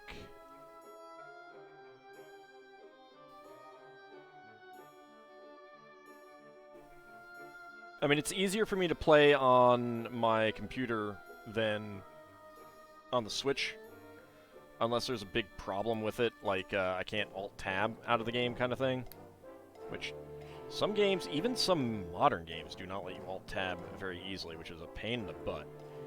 But if I'm playing on the Switch, then I have to set up a second screen.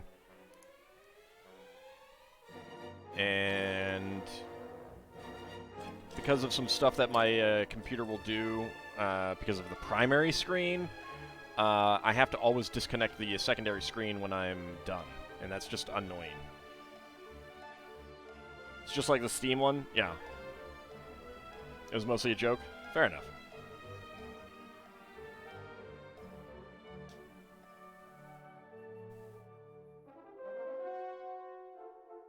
There we go. You know, someone else was having problems with 7, but also 7 was extraordinarily bad as far as ports go. You mean the original, like the PlayStation 1 port on Steam kind of thing? Or the FF7R? The original? Okay.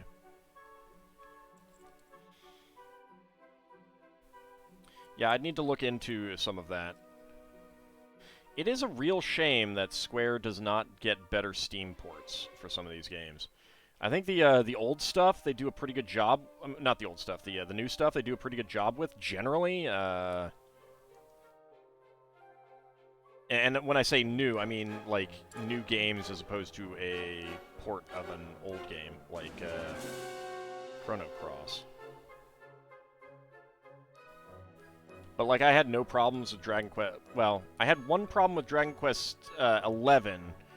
A major, major problem, but that was because I hadn't updated my video drivers. Once I did that, then it was fine. Didn't have any problems with Dragon Quest Builders.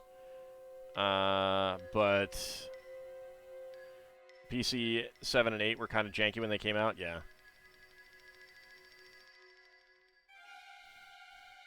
And they used the PC port for the Steam FF8 port. I imagine they did the same thing for FF7. Like the glitch you had in FF4 where you ended up not being able to open chests because characters kept standing on them. Ooh. Oh, yeah, no, I think I heard about that. Heard about that one.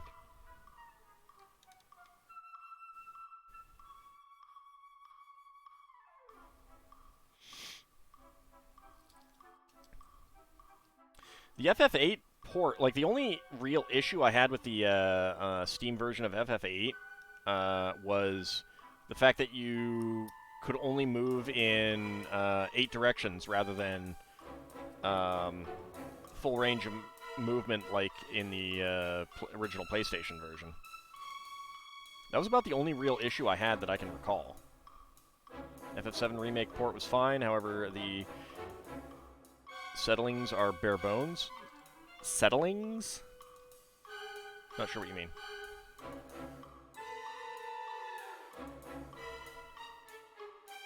Oh, settings. Yeah. Yeah, that's sometimes the case too. I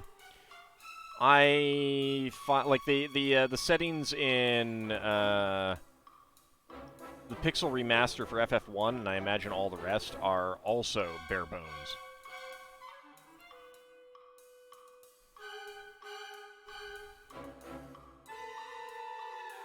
Like the font, I do not like the English font that they used. I actually renamed the Japanese font file, and that's what gave me the look that I have to the font, which you will not see if you buy the remaster. The English characters just feel too narrow.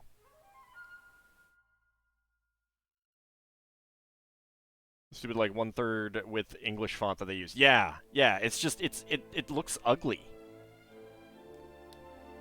in that. I would like it, and I'm pretty sure there's mods for it, but it would have been really nice if they, like, put in pixelated fonts like the original. FF9 on Steam has good settings. They did a good job on that one. That's good. That is good. I will definitely keep that in mind when I get to it.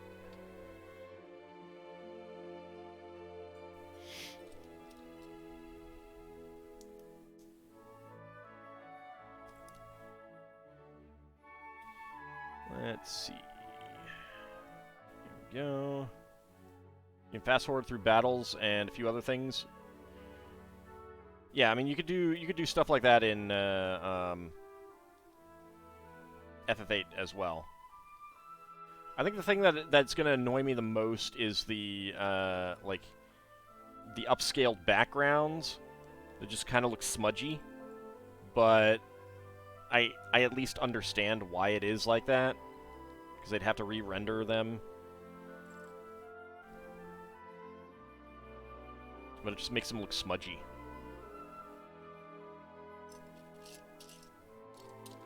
There is a 2x2. Wait, there it is. You know, technically, the only FFFs, Final Fantasies you ever actually finished were 7 and 10. Huh. For me, 7 is one of the ones that I didn't finish. 10-2 is also one that I didn't finish. Alright, dark blue 2x6 tile here. I will rectify that when I get to the Let's Plays of those, though. The FF9 ones should look okay because the resolution of those files on PS1 were actually better than what PS1 could put out. They may look better, but they still, like, I've seen the Steam version, I think it's a Steam version, played, and they looked smudgy. Like, they don't look crisp because they're upscaled. I mean, you know, different people are going to find the different things looking better and stuff like that, so, mileage may vary, maybe. You haven't looked in a bit? Yeah, that's fair enough. And again, like, I'm going by memory, but I may have been looking at a different version. I'm not sure. I think it was a Steam version, but I could be wrong. I'd have to go back and look at the Let's Play.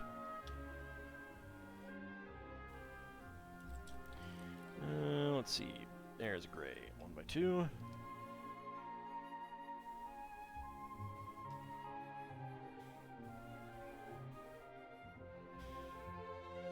Alright, Title Rabbit.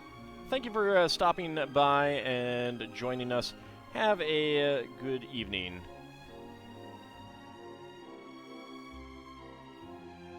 I will talk to you later.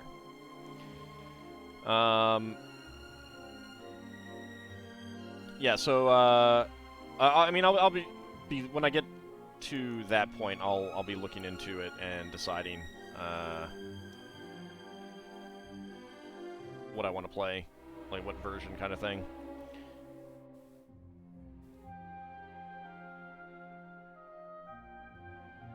And I'll probably go back and look at the Let's Play that I watched and double check to see what version it was. But I mean, at the same time, it's one of those things that, you know, there's nothing I can do about it, and there's nothing that they could really do about it other than re-render the backgrounds, which I don't think that they had, well, but see, again, the problem is that this is something that it's just an upscaling thing. You're getting upscaling no matter what. It might be that I don't like the way that they upscaled it. I'm not sure. Like, again, I haven't looked into it, so, but Steam is also pretty easy to use compared to PlayStation 1 emulators. I do not like PlayStation 1 emulators. They are a pain in the butt.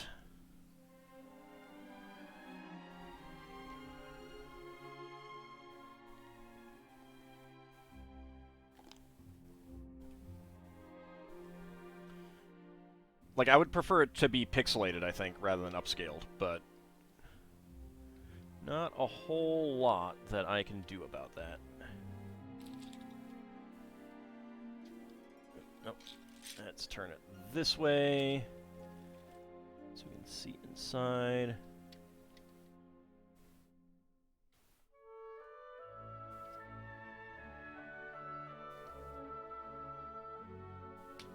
There we go. There we go.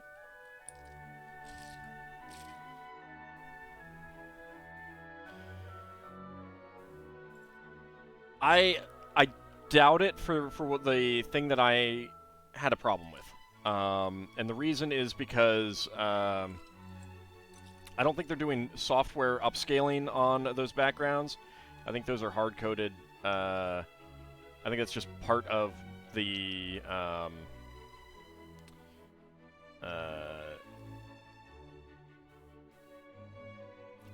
that's just part of the high def version. I mean, they did it in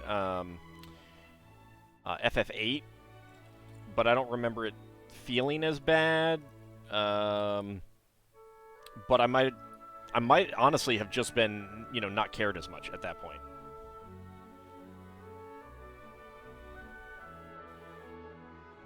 It was a great thing with Persona 4 Golden coming to Steam. It allowed for more people to easily play it. Mr. FPGA does a PlayStation core that seriously kicks butt. I would probably, I don't know, I mean, like, unless it's doing hardware upscaling and stuff like that, like you can get with an emulator, I don't know. But I also, like, the nice thing about emulation is that I don't have to buy anything. I don't have to set up something to capture it and stuff like that, so...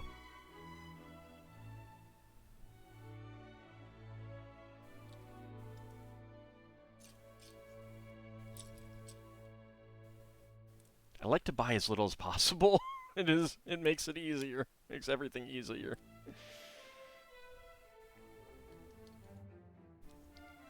At least hardware-wise. I don't mind buying software.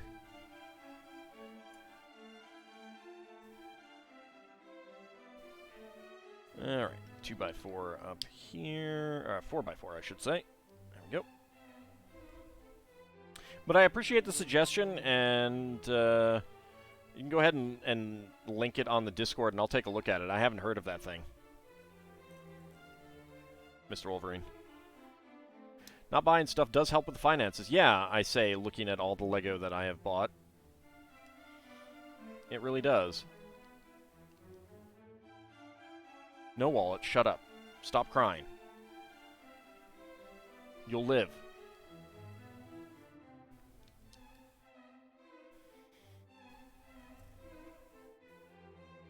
Alright, my wallet is currently saying that it will not live, so, you know, it's just one of those things.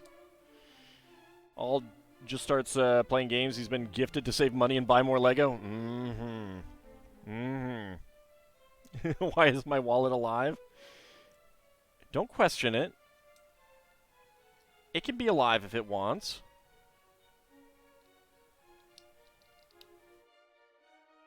It thinks, therefore it is.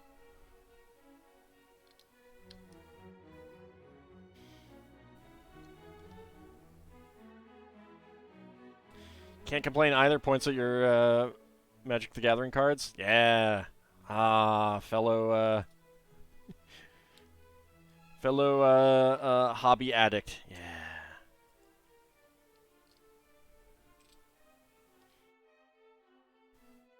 I mean, it's not as bad as Farron's crippling potion addiction in Final Fantasy 1 Pixel Remaster.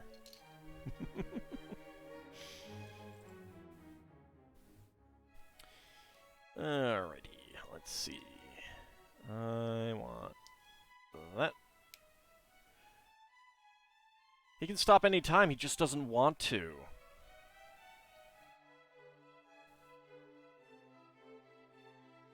The gaming forum, or you can just PM me.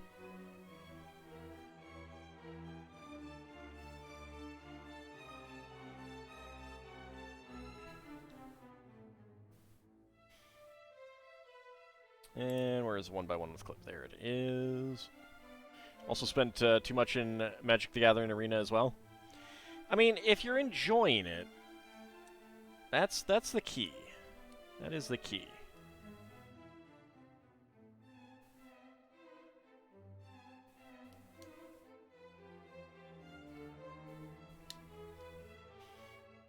I definitely waited way too long to try and get rid of my Magic the Gathering cards. Not that I've actually tried to get rid of them yet, but Most of them aren't legal anymore, I think.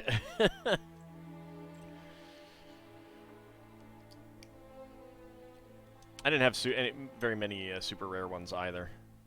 No Moxes. Or things like that.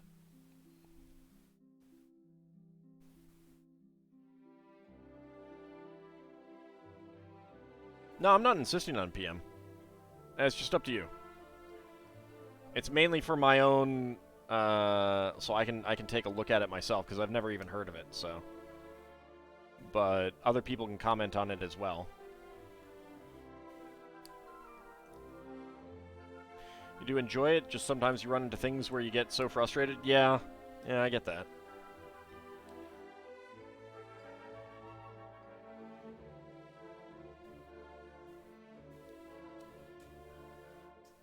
I'm no good at deck building games, so that is one reason why I got out of it. Alright, and 4x6 here.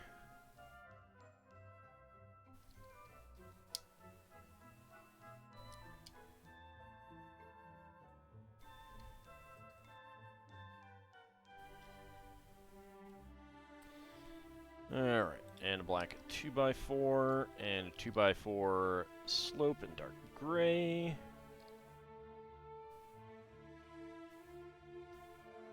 There we go. So I suspect that we are not going to be finishing this before I go on vacation, and in between Christmas and New Year we will not be doing Lego building. I'm not sure exactly how long I'll be streaming the Parasite Eve streams that week, but they're definitely going to be,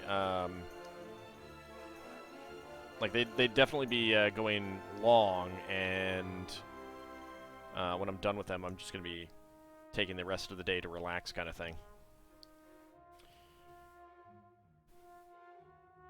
So we will probably be finishing this in the new year. 24-hour Parasite Eve marathon. Nah, not too likely. Not too likely.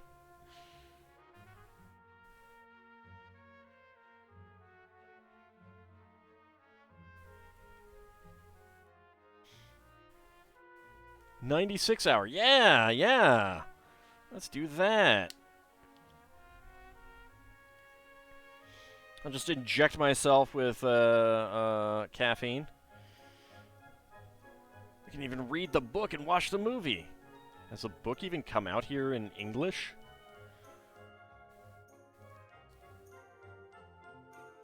Having been up for 90 hours straight a few times? Ugh.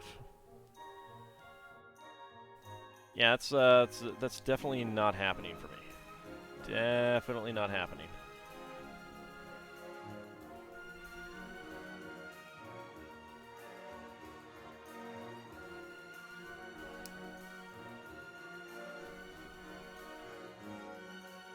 Staying up for 24 hours is hard enough. These days, yeah. When I was a youngin', wasn't so bad. I could do that. I cannot do that anymore.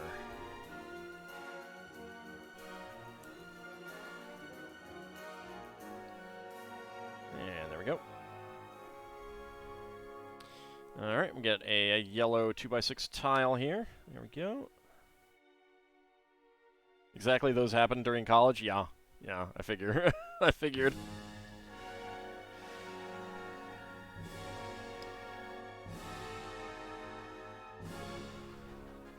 And a black log brick over there.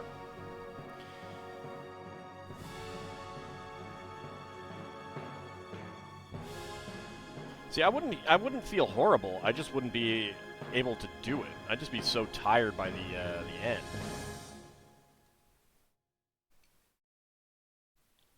Even before that, I mean, like, I've done close to 24 hours on, well, I mean, even just a few years ago, I was doing 24 hours with Zerfall's charity streams, and near the end, it was real tough keeping my eyes open.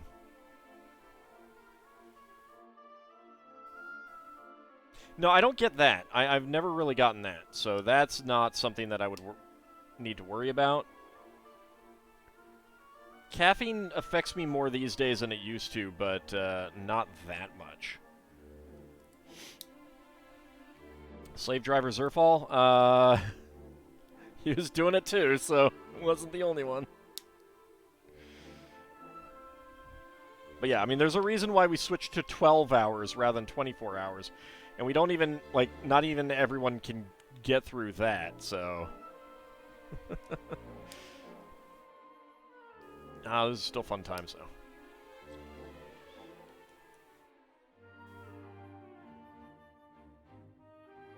That one with the clip there.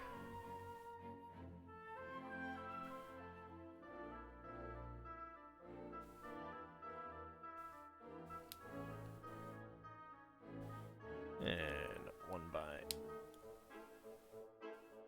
1x6 plate, 1x4 slope. Where there's a whip, there's a way, indeed.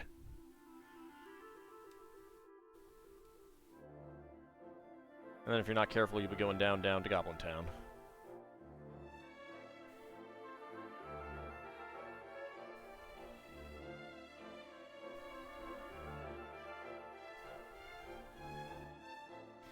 Rankin Bass Hobbit and Return of the King. Still the best versions.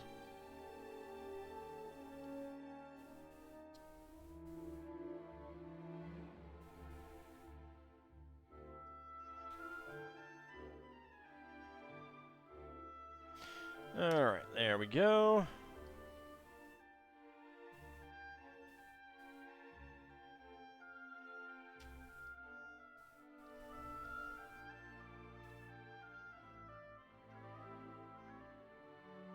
Okay. I think that we only have... Yeah, we've got 2 more to do to finish up this quarter, so I think we'll do that, and then wrap up the stream. In 1910, the board organized a competition to find a new club badge. The winning entry, with 1 or 2 variations, has survived until the present day.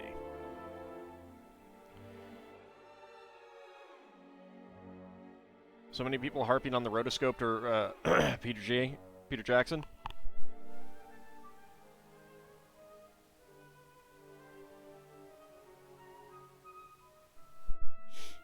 I mean, I don't think the Peter Jackson versions are bad. They're just... There's... How to put it? Like...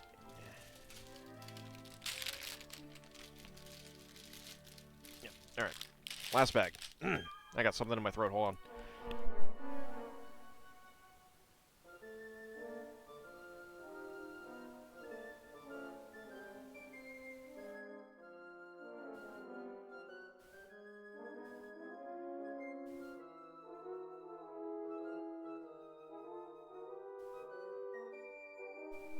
Alright, much better. Yeah, so as I was saying, yeah, the Peter Jackson Lord of the Rings, they're certainly not bad. There's just like a... And,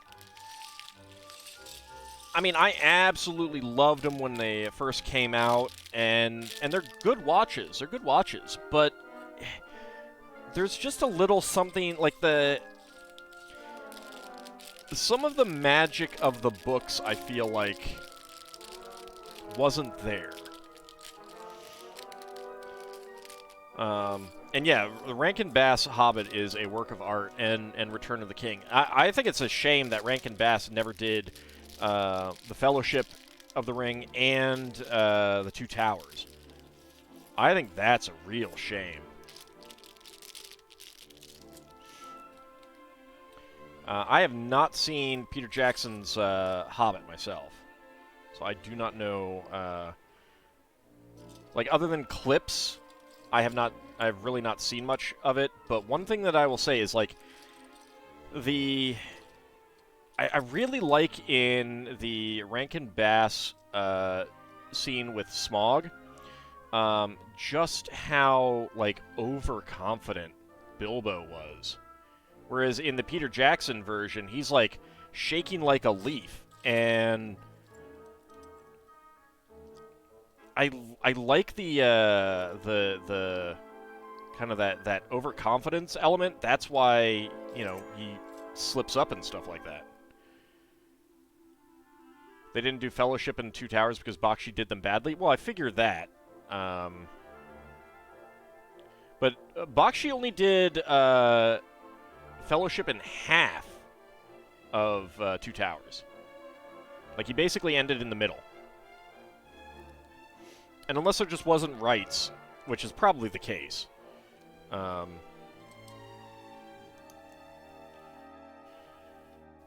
know, it's just a shame. It is, yeah, it is. I've seen it. I used to own it. I got rid of the DVD. Kind of regret getting rid of the DVD because I'd like to see how bad it was again. But I got the DVD having never seen it before, and it was just like kind of a visceral ugh. And I'd kind of like to see it again to remind myself of what exactly it was that I felt was besides just the rotoscoping.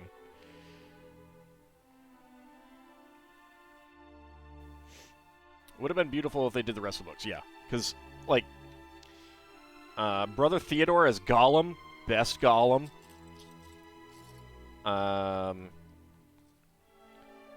And they got some really good voices and stuff for them as well.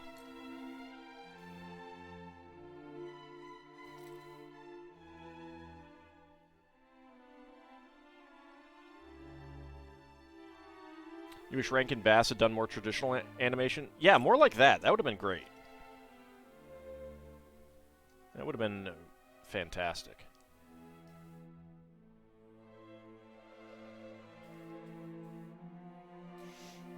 One of these days, I do need to watch the Peter Jackson Hobbit movies just to see what it is and how much I don't like them. I know I'm gonna not like them.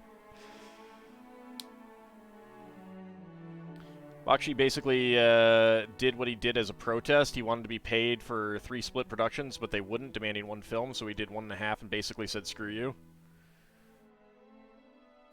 of your favorite scenes in the Rankin Bass Hobbit is just when he climbs the tree to see that beautiful view. Yeah. Yeah.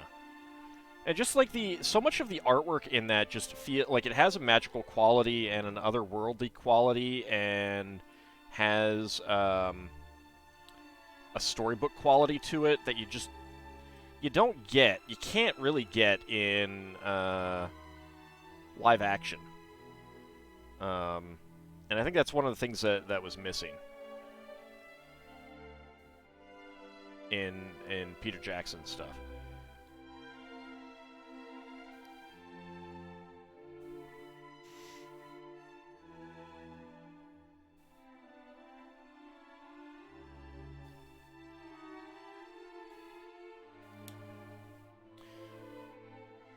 You can really tell they had people that went on to be Studio Ghibli working for them on those? Yeah. Yeah. I mean, Toho's in the credits. Like, Toho in the credits is like, when I obviously never noticed that as a kid, and then when I was rewatching it as an adult, I was like, holy cow.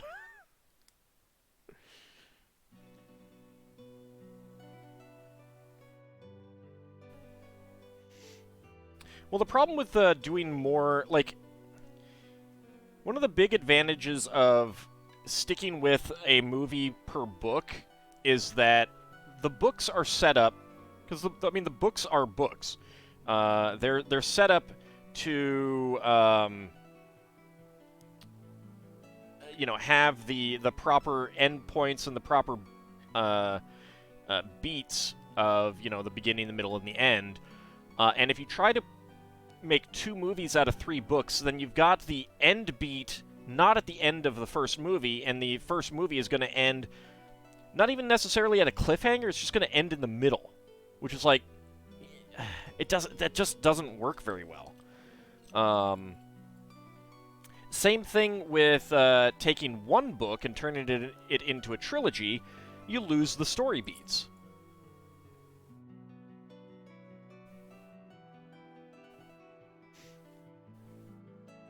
You know, I mean, the last movie is basically just the Battle of the Five Armies, the climax kind of thing, and that doesn't make a good standalone movie kind of thing.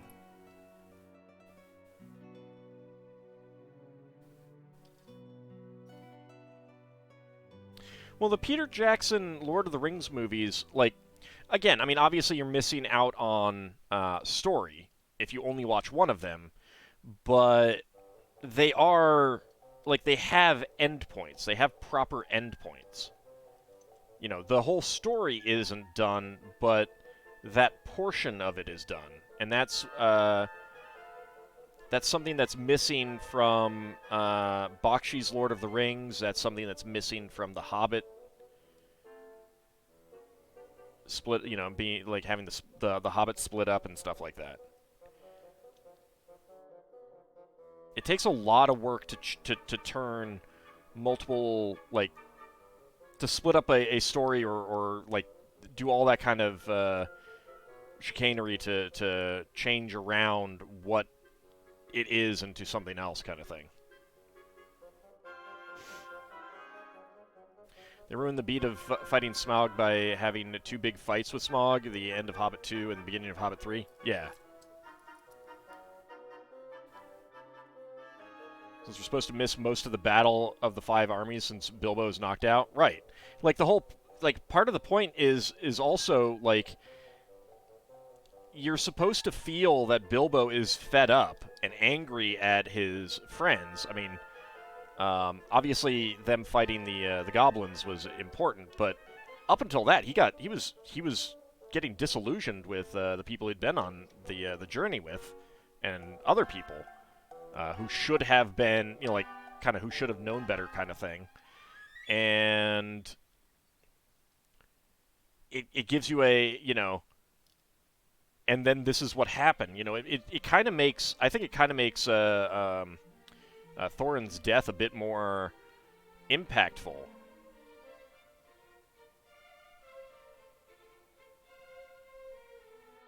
With him dying there and speaking to Bilbo and stuff like that. He did? He removed Thorin's speech? Tolkien was trying to make a point about how terrible war is and that it wasn't glorious. Yeah. Yeah. That too.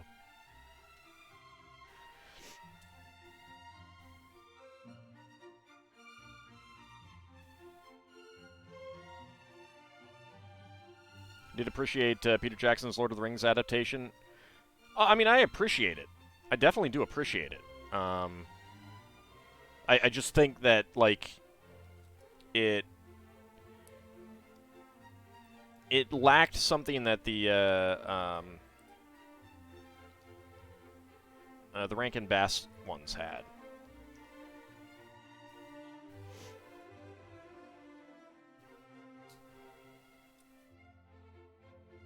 Watched the first Hobbit live-action part, and it was trying to be Lord of the Rings, which isn't what The Hobbit is. Yeah, I mean, I really wish that we had gotten Guillermo del Toro directing. I think that he might have been able to do The Hobbit justice, because he would have been he was talking about making it feel more storybookish.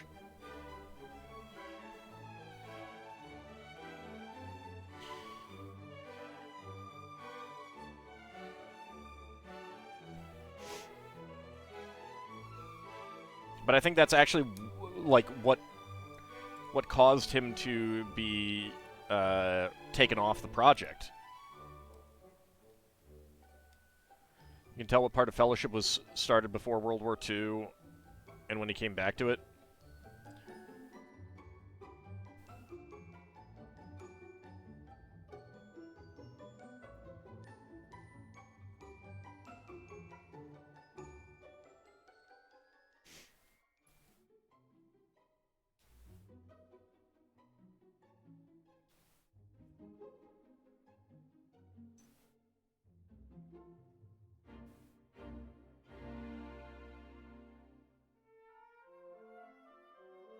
Started Fellowship is a bit more Hobbit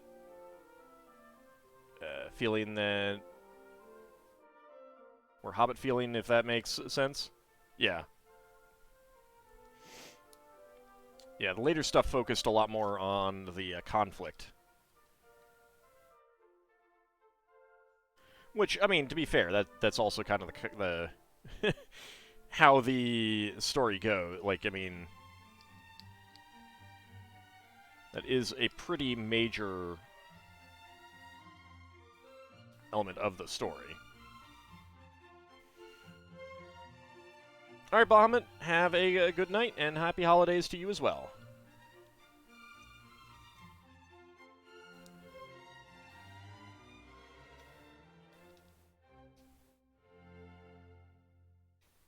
And let's get some 1x3s. Story goes from idyllic to war, so that'll happen to a degree? Yeah. Yeah, exactly.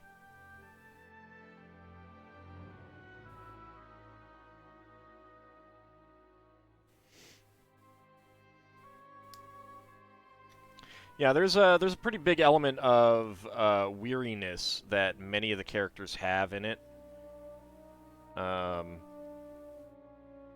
Like, you could definitely say that Frodo is a... Like, Frodo was kind of like, you know, you can kind of see him as a shell-shocked soldier.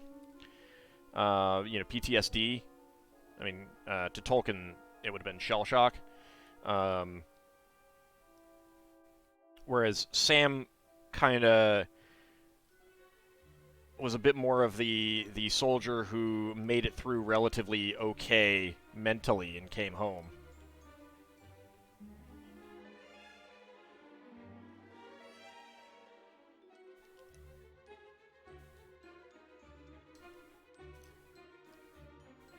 It's also he shifted focus due to World War II and his own feelings. Yeah.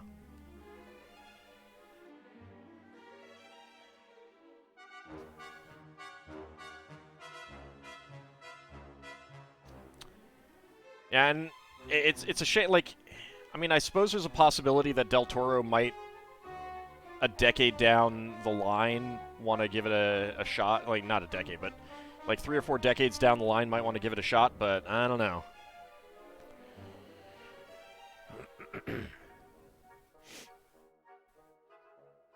Howdy, Mad Martin. How's it going? Do you think both Frodo and Sam were well cast in the Peter Jackson films? Yeah, I mean, I do think that they did great casting and stuff like that. At least for the most part. I vaguely feel like I had some issues with a couple people, but I can't remember who offhand.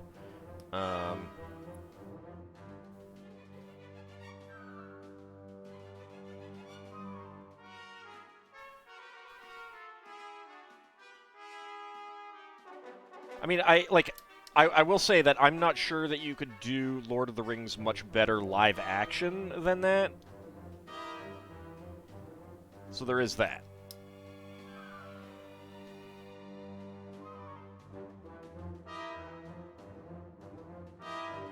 I've always kind of felt that it's kind of tough to do fantasy live action. And that kind of gets to that. Like, not impossible or anything like that, but it oftentimes doesn't quite feel right. Alright, let's get these in there. There we go.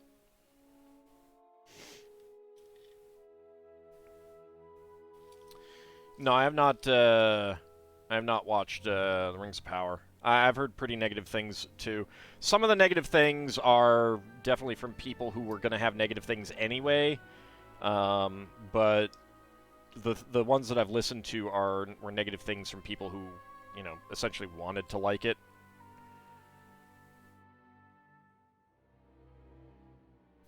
They got kicked out of New Zealand? Really? Howdy, Calidor. How's it going?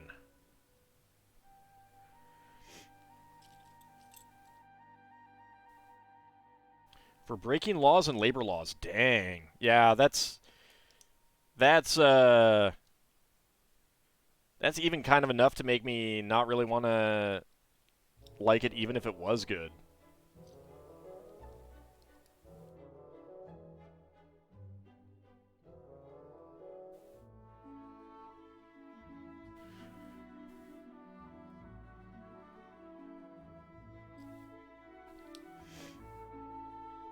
They also butchered the costuming department's budget. Ugh. I know, Amazon breaking labor laws? Who'd have thunk it? Who could have possibly seen that coming?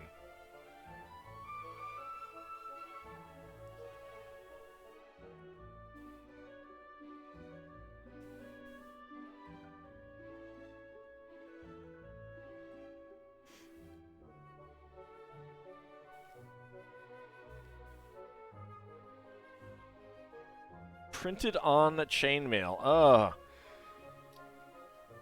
At least doing wool, you know, gives a feel to it looking like mail.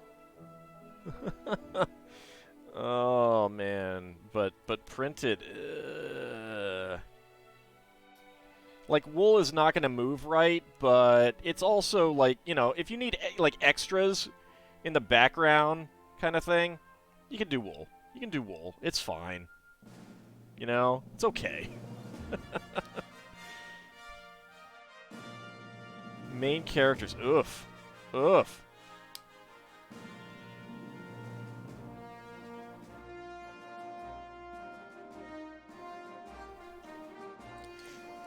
Yeah, Tolkien was definitely going for nobility of character as, you know, who gets remembered and stuff like that.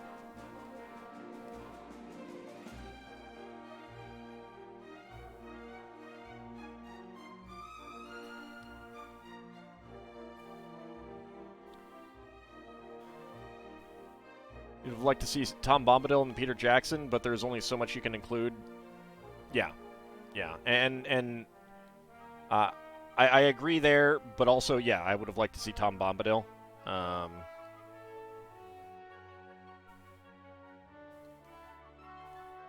That it does feel like one of those pre-World War II things, though.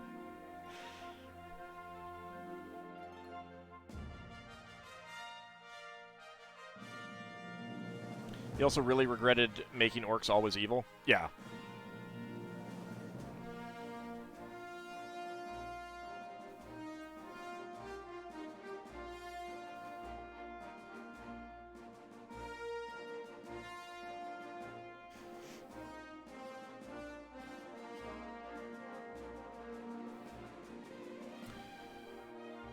Alright, let's see.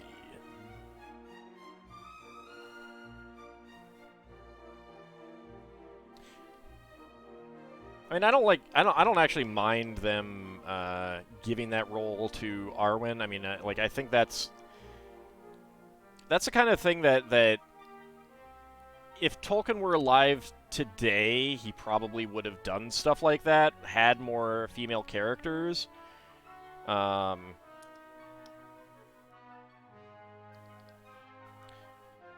Cut half an hour from the production time and remove the necessary of having extra cast characters by melding everything into one character. Yeah. Well, I mean, it also, like, I think the more important thing is just giving women a more prominent role in the story, in a story in which women have almost no prominent roles other than Galadriel and Yowen.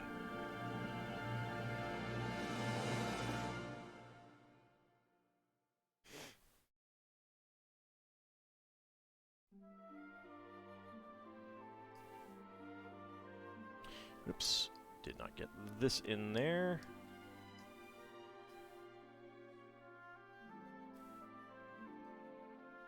There we go. They barely needed a stunt person. That's pretty good. Actually, not sure if that saves money or not, though, because that does mean that you're putting your star in some danger.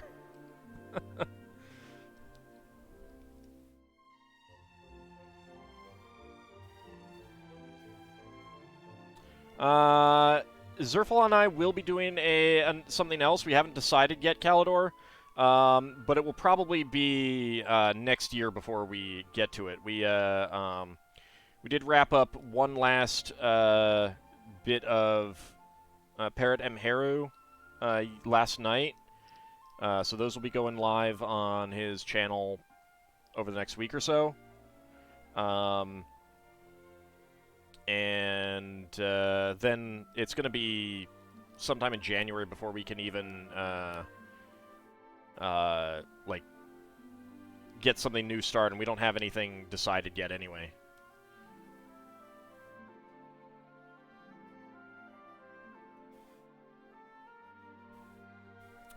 See also the broken foot? Yeah. I was laughing because there's a scene where when Aragorn and Gimli, Legolas meet the Rohirrim while they're chasing Frodo, when Eomer remounts his horse, his sword falls out. Oh, man. Oh, I gotta look for that next time I watch it.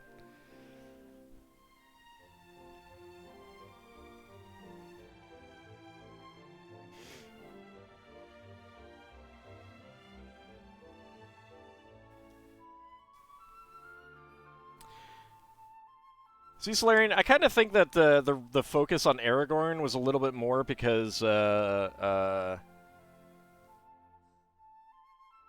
for not exactly cynical reasons, but purely kind of a marketing type thing of he's a bit bigger draw than any of the hobbits in terms of his appearance, his role in the story, etc., etc., etc.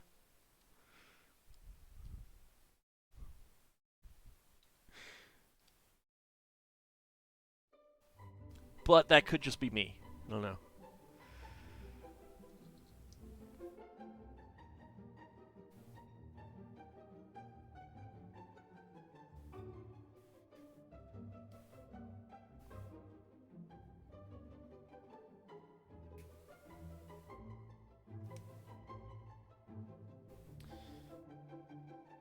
Alright, let's get the last of the seats done for this section.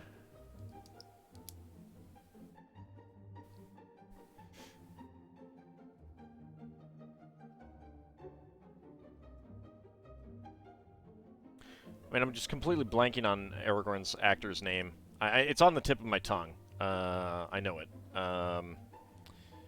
But when they cast him, I'm pretty sure they knew that they had... Yeah, Viggo Mortensen. I think they just knew that they had a very, very marketable actor there. The electronic scoreboards contain 2 FC Barcelona mottos. Tot units fem forca, all together we are strong, and tot el camp es un clam. The whole stadium cheers loudly. And go ahead and get this on here. Here we go.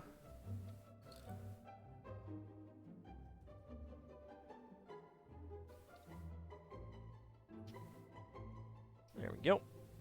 Clip that in.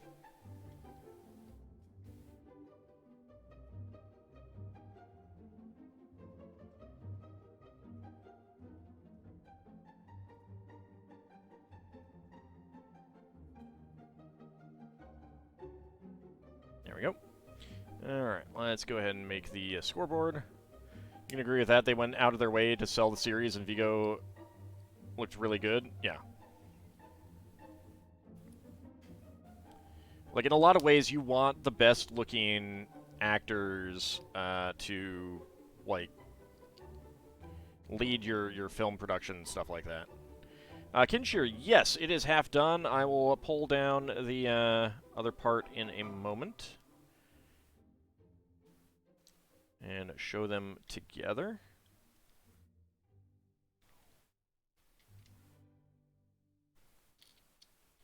Get that there.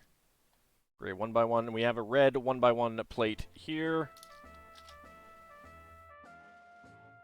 And that is the end of the very first booklet as well.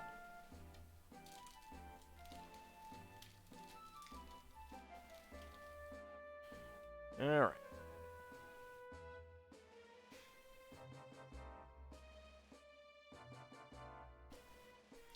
And we'll also get the...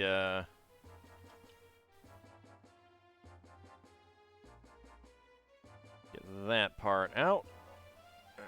Alright, let's move this back. This stuff can be moved to the side for now.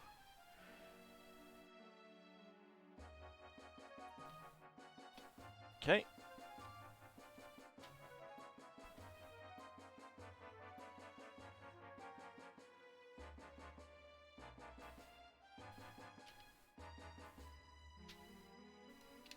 Is there something on... Yep, there was something under that one. There we go. Nope, that has not gone back together back there. There we go. Alright. So it's... The angles are... Because they're hinged the way that they are a little bit... They don't quite connect as well, and it's kind of like this one is closer to the corner than this one, which does look a little bit weird. But enjoying Ald's favorite food right now with beans. Ah, nice. But yeah, so this is the first half done. It's not exactly easy to lift up, but I can do so. As you can see, like, window sections there, various portions there. So it does come together pretty well, though. Some of those crossbars look awkwardly attached. They kind of are, but I mean, like, how else are you going to do a, you know, like... It's not easy to get square pieces to form non-square shapes. So there is definitely an element of you kind of working with what you got on this. So when the stadium is finished, will we get a goal?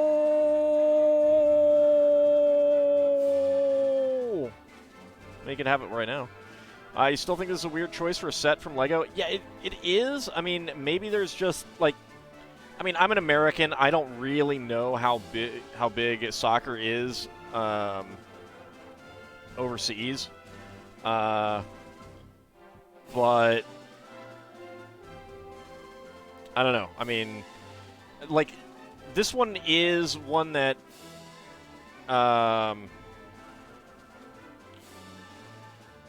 Like, it's been discounted for quite a bit.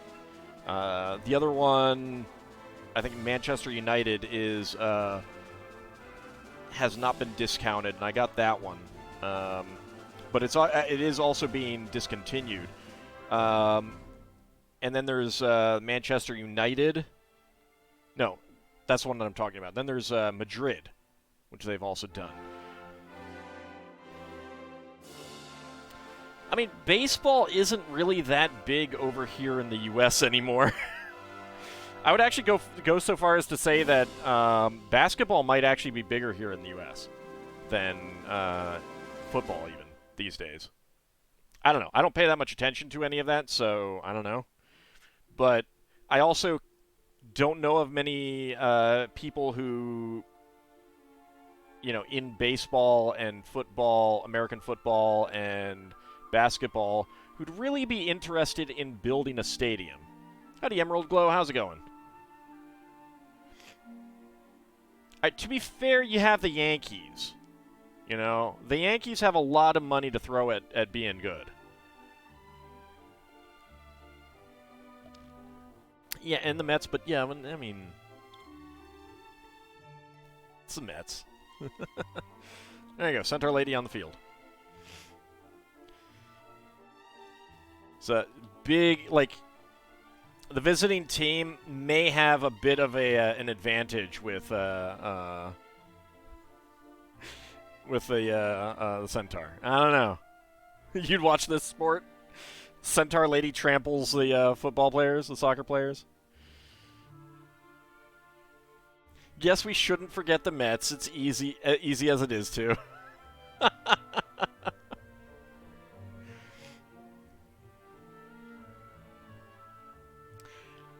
I can't help it, DJ Birdman.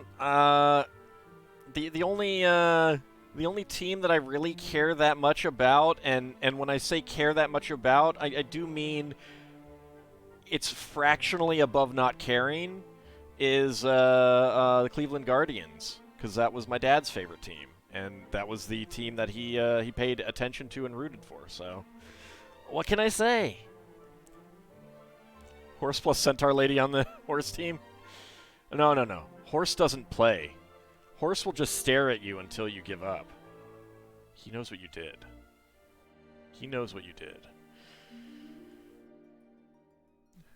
Horse is the coach. Horse doesn't even need to be the coach. Vaguely care about the Mets because local club is an affiliate. Horse isn't the definition of a soccer hooligan. He wouldn't be, like, trashing cars and burning them.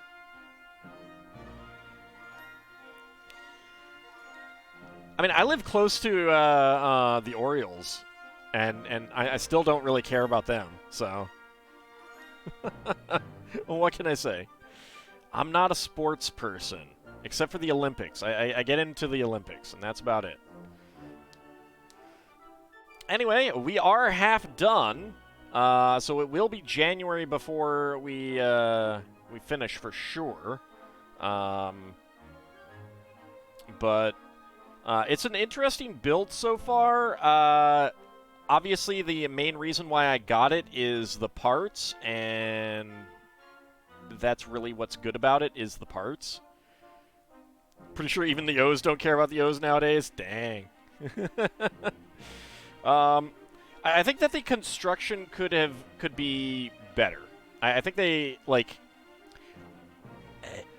It might just be the stadium just doesn't translate well to Lego, but everything's a little bit, like, it just ends up looking a little too uneven.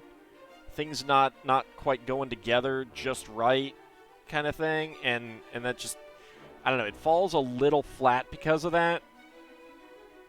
I think that a stadium that is a bit square kind of thing, or has more rectangular lines, would be better. Which, to be fair, Manchester United and Madrid are both a lot more... They have a lot more straight lines in them. I again want them for the parts, not for the construction. I find building like architecture sets in particular interesting, and I do find it interesting for this. Getting curved shapes out of Lego is always a fascinating thing. I feel like having hinges on the outside would have been better. I think that just would have been better, and trying to match up with hinges on the inside, or locking down parts of this rather than having it all rest on, like, because you can see there's a little bit of wobble and wiggle in a lot of these, and it's not just because of these parts on clips. But there's a little too much give, and I would try to get portions of this resting on plates, I think. Like 1x1 plates or something like that. But I wasn't the designer, so I wasn't making those decisions. Anyway, that is going to wrap us up this time. We will be back on tomorrow for Spelljammer. We'll be back on Monday for more Breath of the Wild. Wednesday, we will be back for more retro, playing some SNES Shadowrun and Lego building in the evening. Next Friday, I believe... Yeah, next Friday is not a day that... I will be here next Friday, so we'll be back to Final Fantasy I Pixel Remaster and continuing work on this. And then after that... Well, through the middle of the following week, I'll still be doing normal stuff. But then after that, I will be on vacation. And then we'll be playing some Parasite Eve following that. Bye-bye, everyone. Bye-bye, Emerald Glow. Thank you for coming out, everyone. I really do appreciate it. See you next time.